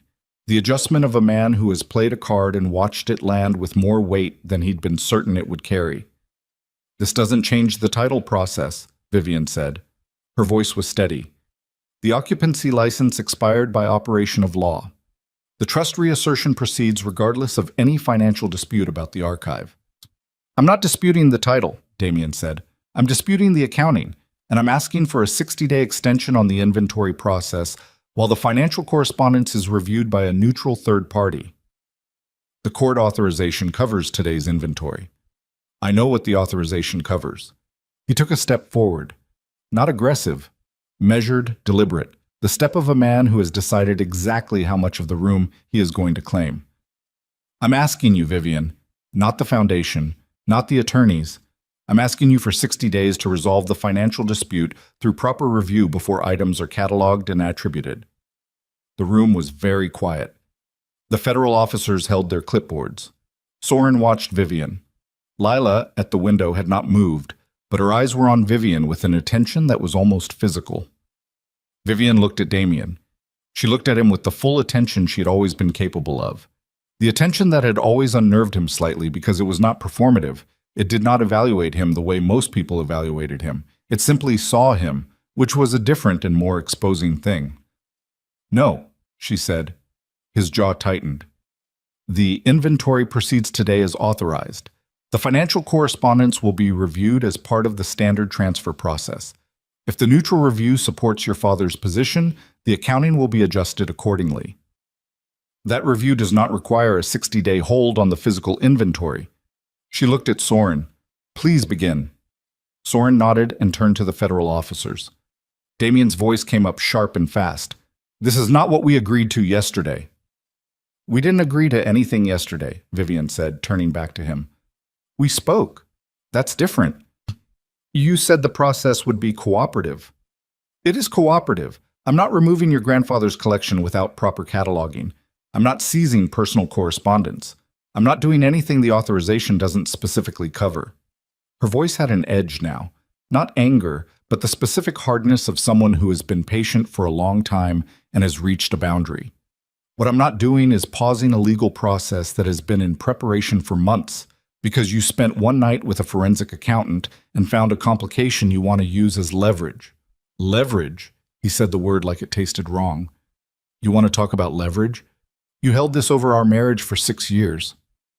"I held nothing over anything," she said. "I knew the terms of the trust. I did not use them. Not once in 6 years did I threaten you with them, remind you of them, deploy them in an argument. I let the marriage be what it was for, as long as it was what it was. You ended it. The trust responded to that. Those are two separate things." "You're telling me you never thought about it," he said. "Not once. When things were bad between us, you never once thought about the fact that you were holding the one thing that could—" "Of course I thought about it," she said. The room absorbed that. His mouth closed. "I'm a human being," she said, quieter now, the edge gone, and something rawer in its place. "Of course there were nights when I knew what I held and I felt the weight of it, but I didn't use it. Damien, I sat in this house for 3 years watching our marriage become something neither of us wanted, and I did not use it. Because using it would have meant I'd decided we were over, and I wasn't ready to decide that." She stopped. She looked at him with the steadiness of a woman who has nothing left to manage, who has arrived at the place in a confrontation where only the true things remain. "You decided we were over. You and Lila together decided that. I responded to the decision you made. That's the sequence." The silence that followed was the longest of the morning. Lila moved at the window, a small movement, shifting her weight, recrossing her arms. But in the stillness of the room, it was visible as a breath. Damien looked at Vivian for a long moment. Then he looked at the floor. Then he looked up at Marcus, who looked back at him with the expression of a man who has no further moves to recommend. The federal officer nearest the door said quietly to Soren, "Should we—" "Yes," Vivian said. "Begin with the East Wing Archive. Work west." They began. The inventory took 4 hours. Vivian moved through the house with the officers and with Harriet and with Petra, room by room, working with the systematic thoroughness that the process required and that she had prepared for. She knew the house. She knew it better than any of the officers, better than Marcus, better than Damien in most of the ways that mattered. She knew which pieces in the East Gallery had been acquired before the marriage and which had been purchased against estate accounts. She knew which of the basement storage rooms contained foundation materials dating back to the original occupancy. She knew which furniture was Voss family inheritance and which had been part of the property's original configuration. She moved through it without hesitation and without sentiment. Damien followed for the first hour. He followed at a distance, room to room, watching the officers open cabinets and examine item numbers and make their notations. And his face during this process was a difficult thing to look at, not because it was angry, but because it was not. It was the face of a man witnessing the actual dimensions of something he had never fully understood while he possessed it, understanding it now only in the process of losing it. He watched an officer photograph the original architectural drawings of the East Wing, and he watched another officer document the foundation's mark on the underside of the main dining table, a small brass inset barely larger than a thumbprint that had been there since 1931. And his face during these moments had the quality of a man counting losses he did not know he had incurred until the counting began. He stopped following after the first hour. Lila did not follow at all.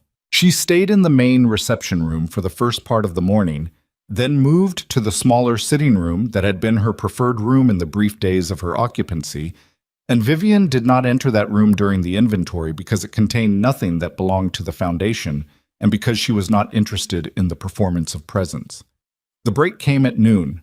Vivian was in the East Wing archive room, the room that had been her study, the room where she had sat 8 days ago and read the trust documents and drunk her last coffee in this house, when she heard raised voices from the lower floor. She stopped. Harriet, beside her, stopped too. They listened. Damien's voice. Then Lila's. Then Damien's again, louder. Vivian set down the document she was holding and walked to the door of the study and stood at the top of the East Wing staircase and listened. Not what you told me, Lila's voice clear and hard. You told me it was handled. You told me the attorneys had found a way through. I told you we were pursuing every avenue. You told me it was handled, Damien. A pause. The specific pause of a woman who has been holding something and is now putting it down. 3 days ago. You looked at me and you said the accountant had found something that would change the timeline. You said 60 days. You said by then you expected her to negotiate, Lila said. Didn't you? You expected that when she was actually standing in this house, when it was actually real and not paperwork, she would, what, feel something? Give ground? Silence. You brought me back here, Lila said.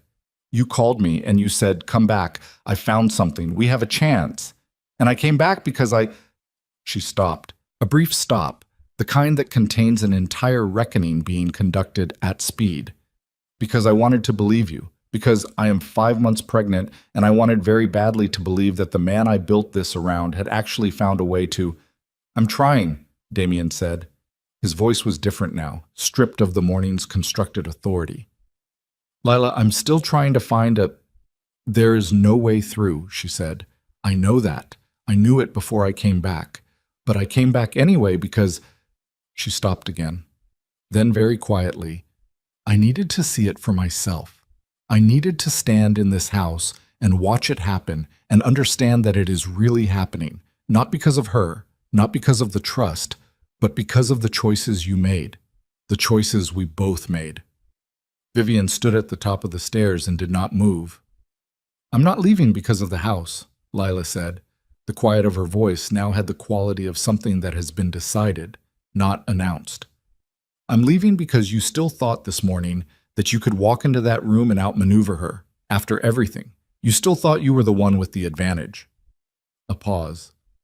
I can't build a life with someone who doesn't understand what happened here. Footsteps. The sound of a bag being lifted. Damien said something too low for Vivian to hear. Lila's response was clear. Call me when you found somewhere to live. For the baby's sake, I hope that's soon. The front door opened. The front door closed. Vivian stood at the top of the staircase in her study doorway, with Harriet silent beside her and the afternoon light coming through the east wing window at the long, low angle of a day that was running out. And below her the house held a silence so complete it was almost a sound in itself. The silence of a man standing alone in a space that was no longer his, that had never been his, absorbing the full accumulated weight of every assumption he had ever made, and everything he had never read, and every choice he had been too certain to examine. She heard him finally in the foyer below. She heard him sit down on the bottom step of the grand staircase, the thud of it, the particular sound of a body accepting a surface without ceremony. And she heard him put his face in his hands, and she heard the long, uneven exhale of a man who has been holding himself together since 6:41 in the morning and has finally, in the silence of an emptied house, reached the point where holding it together is no longer something he has the architecture for. Vivian stood at the top of the stairs. She did not go down. She stood there with her hand on the door frame, and she looked at the ceiling and she breathed. One breath, two, controlled and deliberate. The technique she had developed over years of situations that required her to be the person who did not break. And she felt, moving through her with the cold specificity of water finding its level, something she had not permitted herself to feel at any point in the 4 months of preparation, in the careful, strategic construction of everything that had led to this morning. She felt the grief of it. Not regret, not doubt, not the wish that things had gone differently. She did not wish that. She had been honest with herself about that. The marriage had been what it had been, and it had ended as it had to end. But the grief of the thing itself, the 6 years, the person she had been when she entered this house, the genuine love she had acknowledged yesterday in a conference room and was acknowledging again now in a stairwell, the love that had been real and had not been enough, and had not been able to survive the specific ways that Damien Voss was incapable of being the man she had needed him to be. She let herself feel it for exactly as long as she could afford to feel it. Then she straightened. She turned back to the archive room. Harriet was watching her with the careful expression of someone who has been present for something private and is deciding how to be. "The basement level," Vivian said. Her voice was completely steady. "We still need the basement." Harriet looked at her for one moment longer than professional. "Yes," she said, "we do." They went back to work. At 3:47 in the afternoon, the federal officer in charge of the inventory presented Vivian with the completed catalog, 42 pages, itemized, with the Foundation's assessed items highlighted in blue and the Voss personal property in black. She reviewed the first 12 pages standing in the foyer, the same marble foyer she had crossed 8 days ago with one suitcase, and the numbers were close to what Harriet's preliminary assessment had predicted. The financial correspondence dispute would require neutral review. The timeline for the full title transfer would be approximately 90 days, pending court processing. 90 days after nearly a century. She signed the officer's confirmation form. She handed it back. She looked up, and Damien was standing in the doorway of the reception room. He had been there for a few minutes, she thought, long enough to have watched her sign, long enough to have composed himself back into something that was upright and present, even if it was not what it had been that morning. His tie was gone. His jacket was off. He looked like what he was. A man at the end of a very long day that had been the culmination of a very long sequence, stripped of the performance layer that had always been his primary defense against the world seeing him clearly. He looked, she thought, more honest than she had seen him look in years. "The grandfather's collection," he said. "You'll make sure it's handled properly." "I already told Marcus. Everything of personal origin will be—" "I know what you told Marcus." He looked at her. "I'm telling you, because I need to hear you say it." She looked at him. "It will be handled with complete care," she said.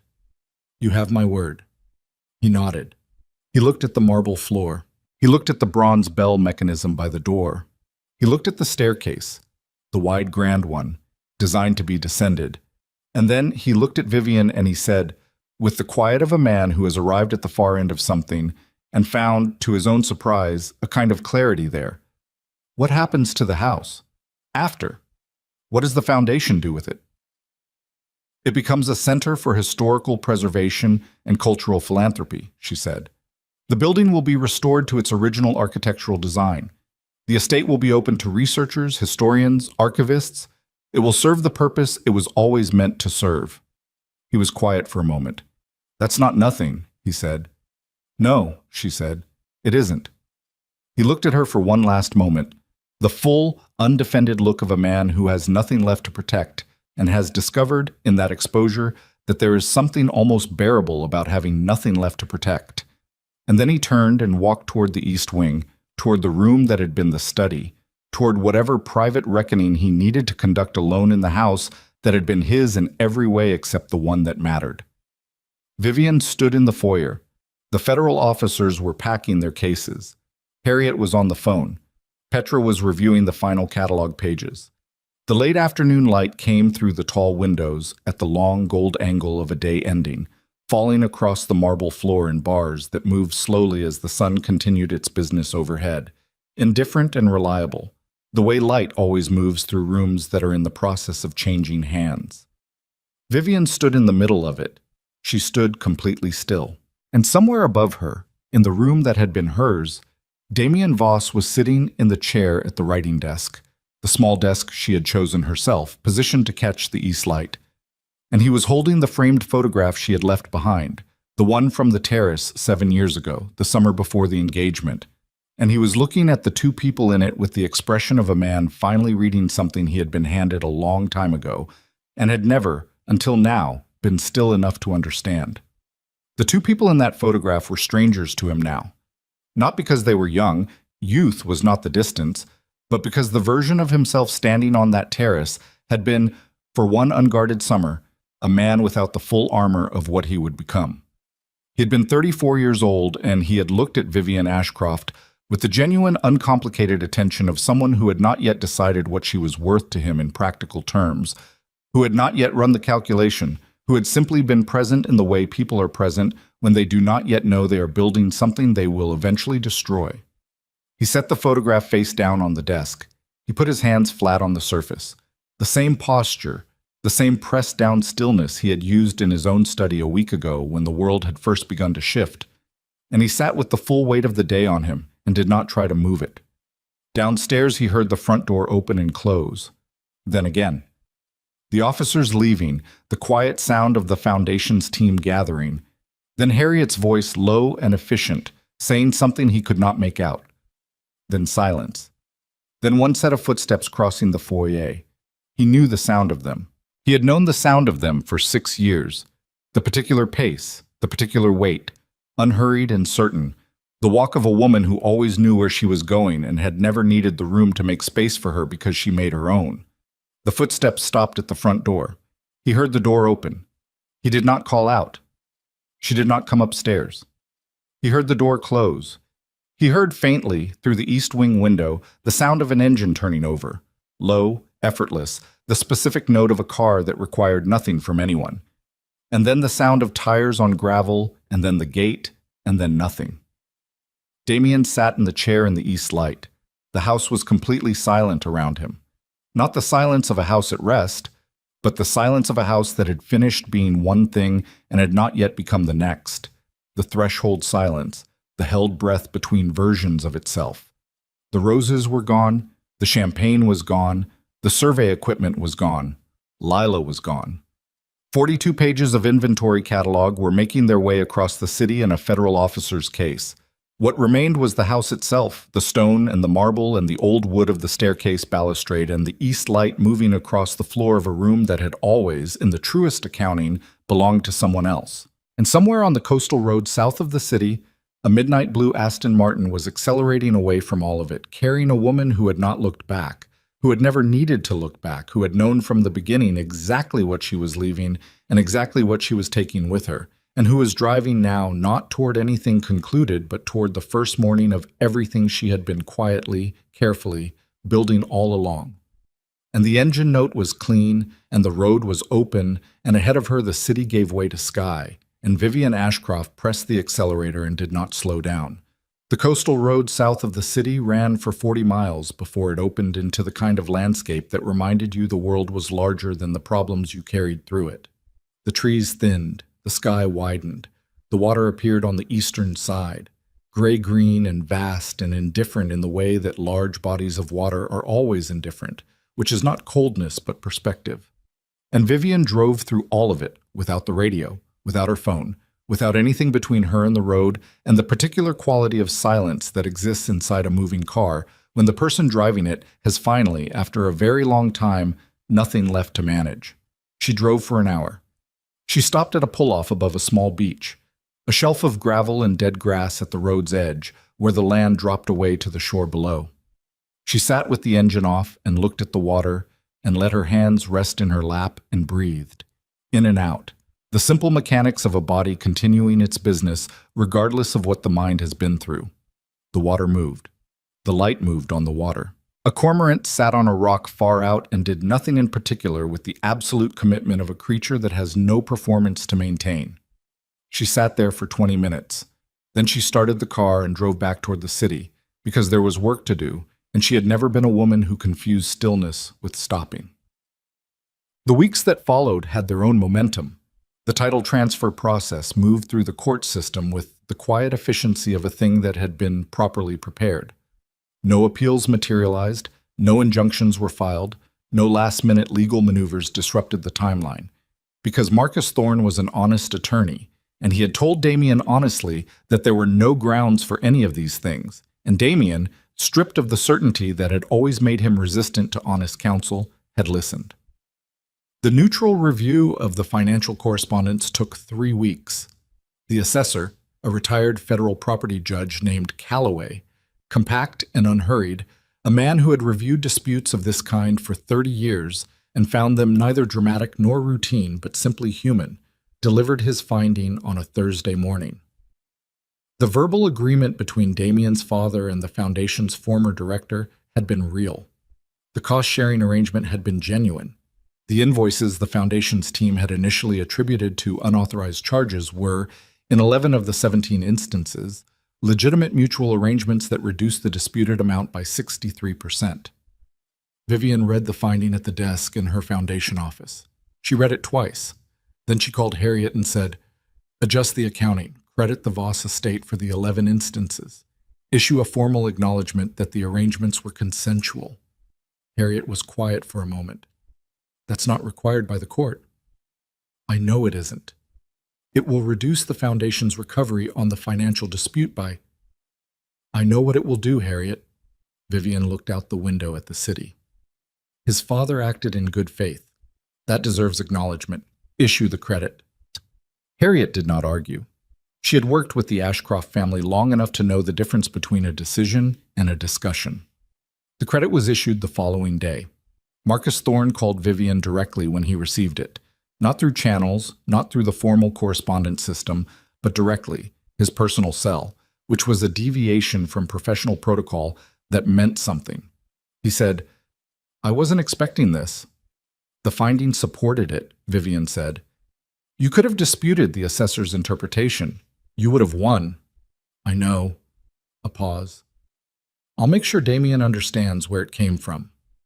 "That's not necessary." "I think it is," Marcus said. And then, after another pause in the quieter register of a man speaking outside his professional capacity for just a moment. "For what it's worth, Miss Ashcroft, I've been in this business for 20 years. I've seen a lot of people handle a lot of hard situations. The way you've handled this one—" He stopped. "I just wanted to say that." Vivian looked at her hands on the desk. "Thank you, Marcus," she said, and meant it. Damien called 3 weeks after the inventory, not in the early morning panic of that first attempt, not in the middle of a crisis. He called on a Tuesday at 4 in the afternoon, which was a considered hour, a deliberate hour, the hour of a man who has thought about whether to make a call for long enough to arrive at a time that is neither urgent nor casual, but simply intentional. She answered. "The credit came through," he said. "Yes." "You didn't have to do that." "Your father's arrangement was legitimate. The accounting should reflect that." A pause. She could hear him in it, the particular quality of his silence, which she had learned over 6 years to read the way you learn to read weather, the specific atmospheric pressure of what he was not saying. "I found a place," he said. An apartment, Upper West Side. It's smaller than I'm used to. That's not a bad thing. A sound that was almost a laugh. Almost. No, he said. I'm finding that out. She waited. The movers finished yesterday, he said. The last of the personal property is out of the estate. Mrs. Kern has agreed to stay on through the foundation's transition period. They've asked her to, apparently. She knows the house better than anyone. She does, Vivian said. She always did. Another pause, this one longer, the kind that contains the real thing, the thing the conversation has been approaching since it began. I've been thinking about what you said, he said. In the meeting, about staying, about not using it. He stopped, started again. I've been trying to understand, but not to relitigate it. I'm just trying to understand what that cost you. Staying in a marriage you knew was, Damien, I'm not asking for, I just want to understand. She looked at the window. At the city beyond it, the afternoon light doing what afternoon light always does in October, cutting low and gold and slightly melancholy through whatever it touches, making ordinary things briefly luminous. It cost what it cost, she said. The same way it cost you something too, even if what it cost you was different. We were both trying to hold something together that needed more than either of us could give it. I stayed longer than I should have because I don't give up on things easily. That's not virtue, it's just how I'm built. It's not how I'm built, he said. It came out with a rawness that she did not think he intended and that she did not acknowledge except by the silence she gave it. I know, she said gently. I'm working on it, he said. Good. A pause. Then, the baby is due in February. I know. I'm going to be there. Whatever Lila and I are or aren't, I'm going to be a father to that child in a way that he stopped. In a way that doesn't look like how I was shown. Vivian was quiet for a moment. She thought about the photograph, face down on the desk in the study. She thought about the terrace and the summer light and the 34-year-old man who had not yet run the calculation. She thought about the specific ways people contain both their damage and their possibility, and how those two things are not in opposition, but are in fact the same root system, the same tree, the same roots cracking the same garden path. That's the most important thing you've said to me in 6 years, she said. He didn't answer immediately. When he did, his voice was rough in the way of a man who is not going to cry but is in the vicinity. Yeah, he said, I think it might be. They were quiet together for a moment.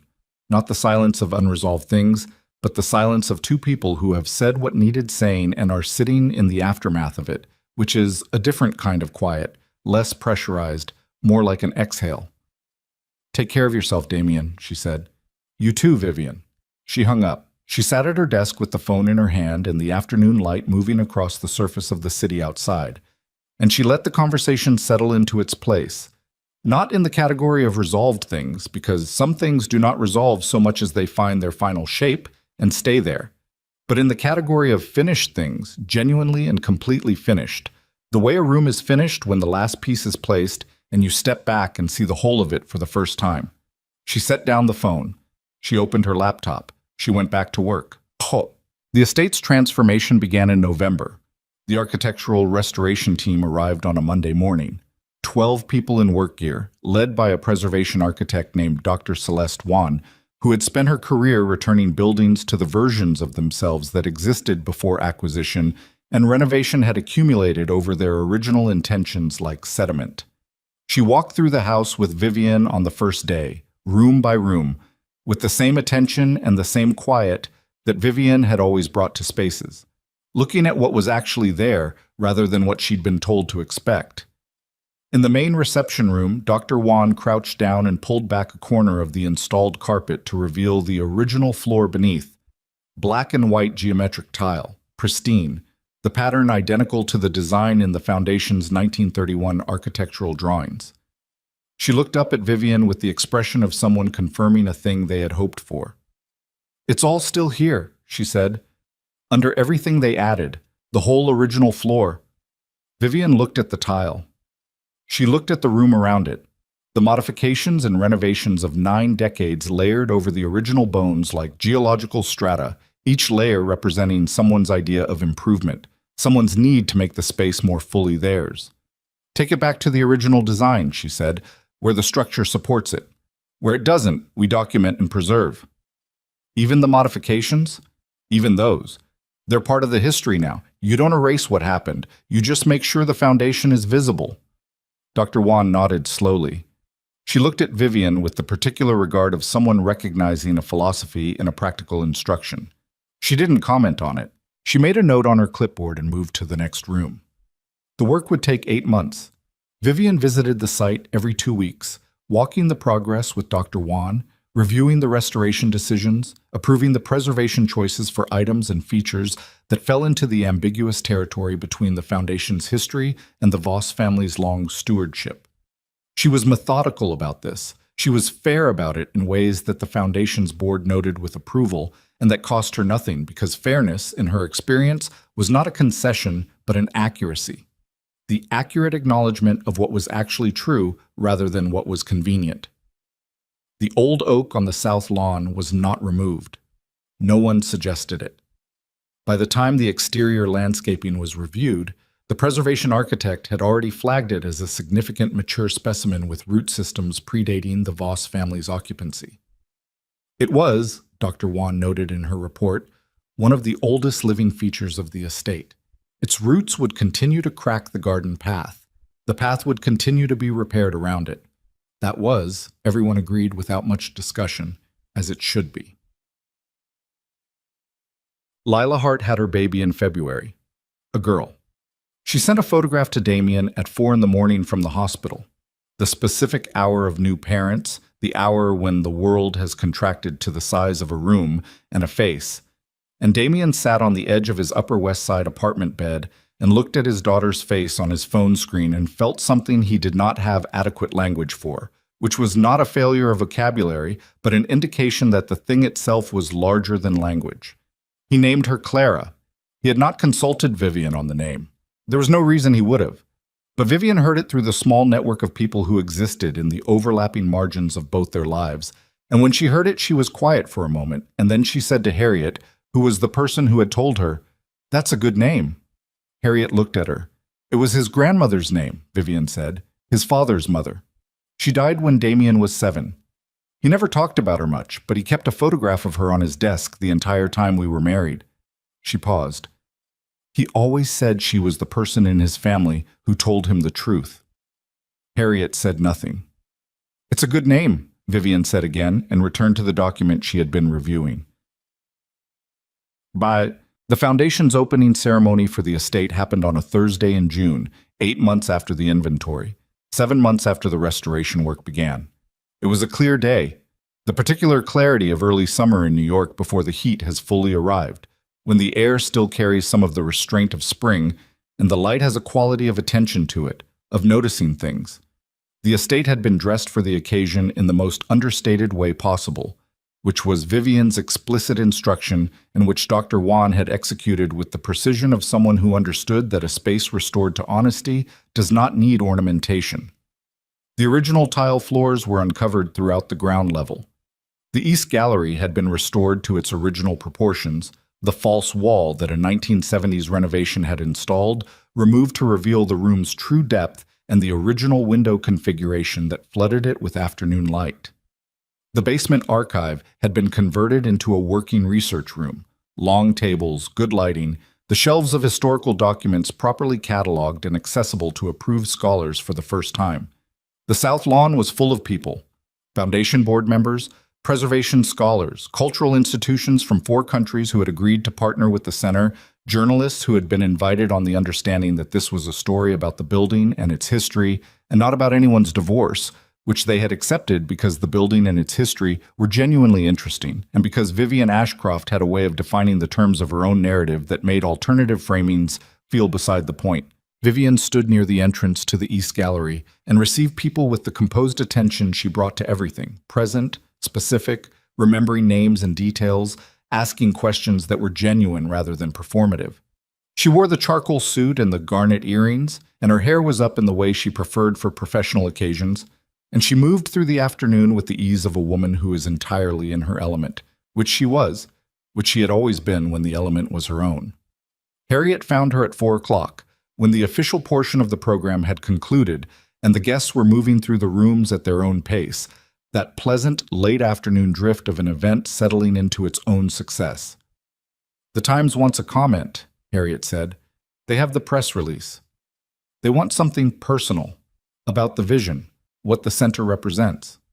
Vivian looked at the room around her, the scholars and the archivists and the board members and the late light coming through the restored windows at the angle it was always meant to come through them, falling on the original tile in the original pattern, the room being what it had always been before anyone decided to make it something else. "Tell them," Vivian said, "that the center exists because some things are worth keeping, not because they're valuable in the way markets measure value, because they contain evidence of how people lived and what they understood and what they were trying to pass forward." She paused. "Tell them that preservation is not about the past. It's about making sure the past is still available to the future. That's all." Harriet wrote it down. "Is that personal enough?" Vivian said. "It's you," Harriet said, which is the same thing. Vivian looked at her. A genuine look, the kind she gave very few people, the unmanaged kind, direct and warm, and without the layer of professional composure over it. "Thank you, Harriet," she said, "for all of it, everything." Harriet held her gaze for a moment. Then she said simply, "It's been the privilege of my career," and turned to find the journalist, because Harriet Solano was not a woman who lingered in sentimental moments when there was still work to be done. The last guest left at 6:15. The catering staff began their quiet work of clearing. The security team did a final walkthrough of the rooms. Dr. Wan lingered near the East Gallery, making notes in her preservation journal the way she always did at the conclusion of a restoration. Not for the record, she had told Vivian once, but for herself, to mark the moment when the building stopped being a project and started being itself again. Vivian walked out to the south lawn alone. The evening was warm and the light was the color of the end of a good day. Amber and long, the shadows of the old trees stretching east across the grass, the old oak's shadow longest and widest, reaching almost to the stone wall at the property's edge, with the slow confidence of something that has been here long enough to know exactly how much space it occupies. She stood on the lawn and looked at the house. She had not stood here like this, outside, looking in, with nothing required of her. Since the afternoon she had driven away through the iron gate and felt, behind the tinted glass, the thing that was almost a smile. That day she had been moving away from something. Tonight she was standing still in front of something, which was a different posture, a different relationship to the same building, and she noticed the difference the way she noticed most things, precisely, without dramatizing it. The house looked like itself.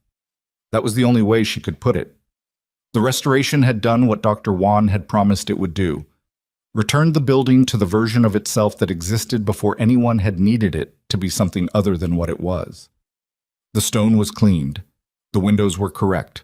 The proportions were original. Standing here in the evening light, it had the quality of a thing that had been through considerable history and had survived it not by resisting the history, but by being fundamentally itself throughout it, which was the only thing any structure, any person could actually do. She stood there for a long time. She thought about her grandmother, Constance Harriet Ashcroft, whose signature was on a document in the archive room, whose letter was in the archive box labeled 1931 to 1940, whose garnet earrings she was wearing right now against the side of her face like small, specific weights, like evidence of a connection that ran deeper and longer than any single life. She thought about the trust her grandmother had constructed, not as a weapon, not as a trap, but as exactly what the letter had said it was, a protection. A way of ensuring that the thing she cared about most would remain connected to people who understood what it was for. Her grandmother had understood something that Vivian had spent 6 years learning in a more complicated way than necessary, that what you hold in trust for the future is not yours. It passes through you. Your responsibility is not ownership, it is stewardship. You care for it. You keep it intact. You pass it forward in better condition than you found it, if you can, or at least in the same condition if you can't. And you do this not for recognition, but because the alternative, letting it degrade through carelessness or assumption or the failure to read the fine print, is simply not acceptable. She had done that. Whatever it had cost, and it had cost, she did not pretend otherwise. It had cost the 6 years and the marriage and the love that had been real for a while and the grief of all of it. She had done what she was supposed to do. She had kept it intact. She had passed it forward. The garden path ran from the terrace to the lawn and then curved south toward the stone wall, and where it curved the surface was cracked again, the old oak's roots working their slow, reliable pressure against the stone, the same pressure they had been working for decades, patient and persistent, the work of something alive that needed space to grow. She had ordered the path repaired twice during the marriage. It had cracked again both times within a year. She had stopped ordering the repairs. Some things, she had understood eventually, were not meant to be fixed. They were meant to be worked around. She walked to the edge of the lawn and stood for a moment near the old oak, close enough to put her hand on the bark if she wanted to, close enough to feel the particular warmth the large tree holds in the evening after a warm day, the slow release of a day's worth of stored heat. She did not put her hand on it. She just stood near it, the way you stand near something that has been here longer than you and will be here after you, the way you stand near evidence of persistence. Then she walked back across the lawn to the terrace. She picked up her portfolio from the terrace table where she had left it. She walked through the east wing entrance, the staff entrance, the one she had always preferred for its lack of ceremony, and through the restored corridor and out the front door, which Dr. Juan had unlocked for the evening's event, and which Vivian now closed behind her quietly, with the care of someone closing a door on a room where something good has been done. The midnight blue Aston Martin was at the gate. She had parked it on the street again, as she had on the morning of the inventory. She walked to it through the evening air and unlocked it and put the portfolio on the passenger seat and got in and sat for a moment with her hands in her lap before starting the engine. She was 40 years old. She ran a foundation that her grandmother had built and that she had fought for in the only way that had ultimately mattered. Not loudly, not publicly, not with the performed grief of a woman who needed the world to know what had been done to her, but quietly, carefully, with the full application of every resource she possessed. She had a staff of 31, a board she respected, a legal counsel she trusted, and a building that was now, finally, being used for exactly the purpose it had always been meant to serve. She had a suitcase in the Aldrich Hotel suite that she had been living out of for 8 months because she had not yet decided where she wanted to live next. That decision was not urgent. She had learned not to rush the decisions that were not urgent, to let them arrive in their own time, to trust that the right shape for the next part of her life would become clear when she had given it enough room to do so. She started the engine. The note of it was low and clean and entirely itself, and she pulled away from the curb and onto the avenue and into the evening city, and the light was gold and long, and the traffic moved with its ordinary complexity, and the buildings rose on either side with their ordinary permanence, and Vivian Ashcroft drove through all of it, with the window cracked slightly so she could feel the air, and she was not happy exactly. Happiness was too simple a word for what she was. But she was present, and she was clear, and she was moving towards something that was entirely hers. She did not look in the rearview mirror, not because looking back was dangerous or weak or any of the things people say about looking back, but because everything worth looking at was already with her. In the garnet earrings and the leather portfolio and the careful weight of a grandmother's trust honored and a building restored to its original bones and the long, complicated, costly, necessary work of knowing exactly what you hold and what it is for. The gate of the estate disappeared behind her. The city opened ahead. She drove.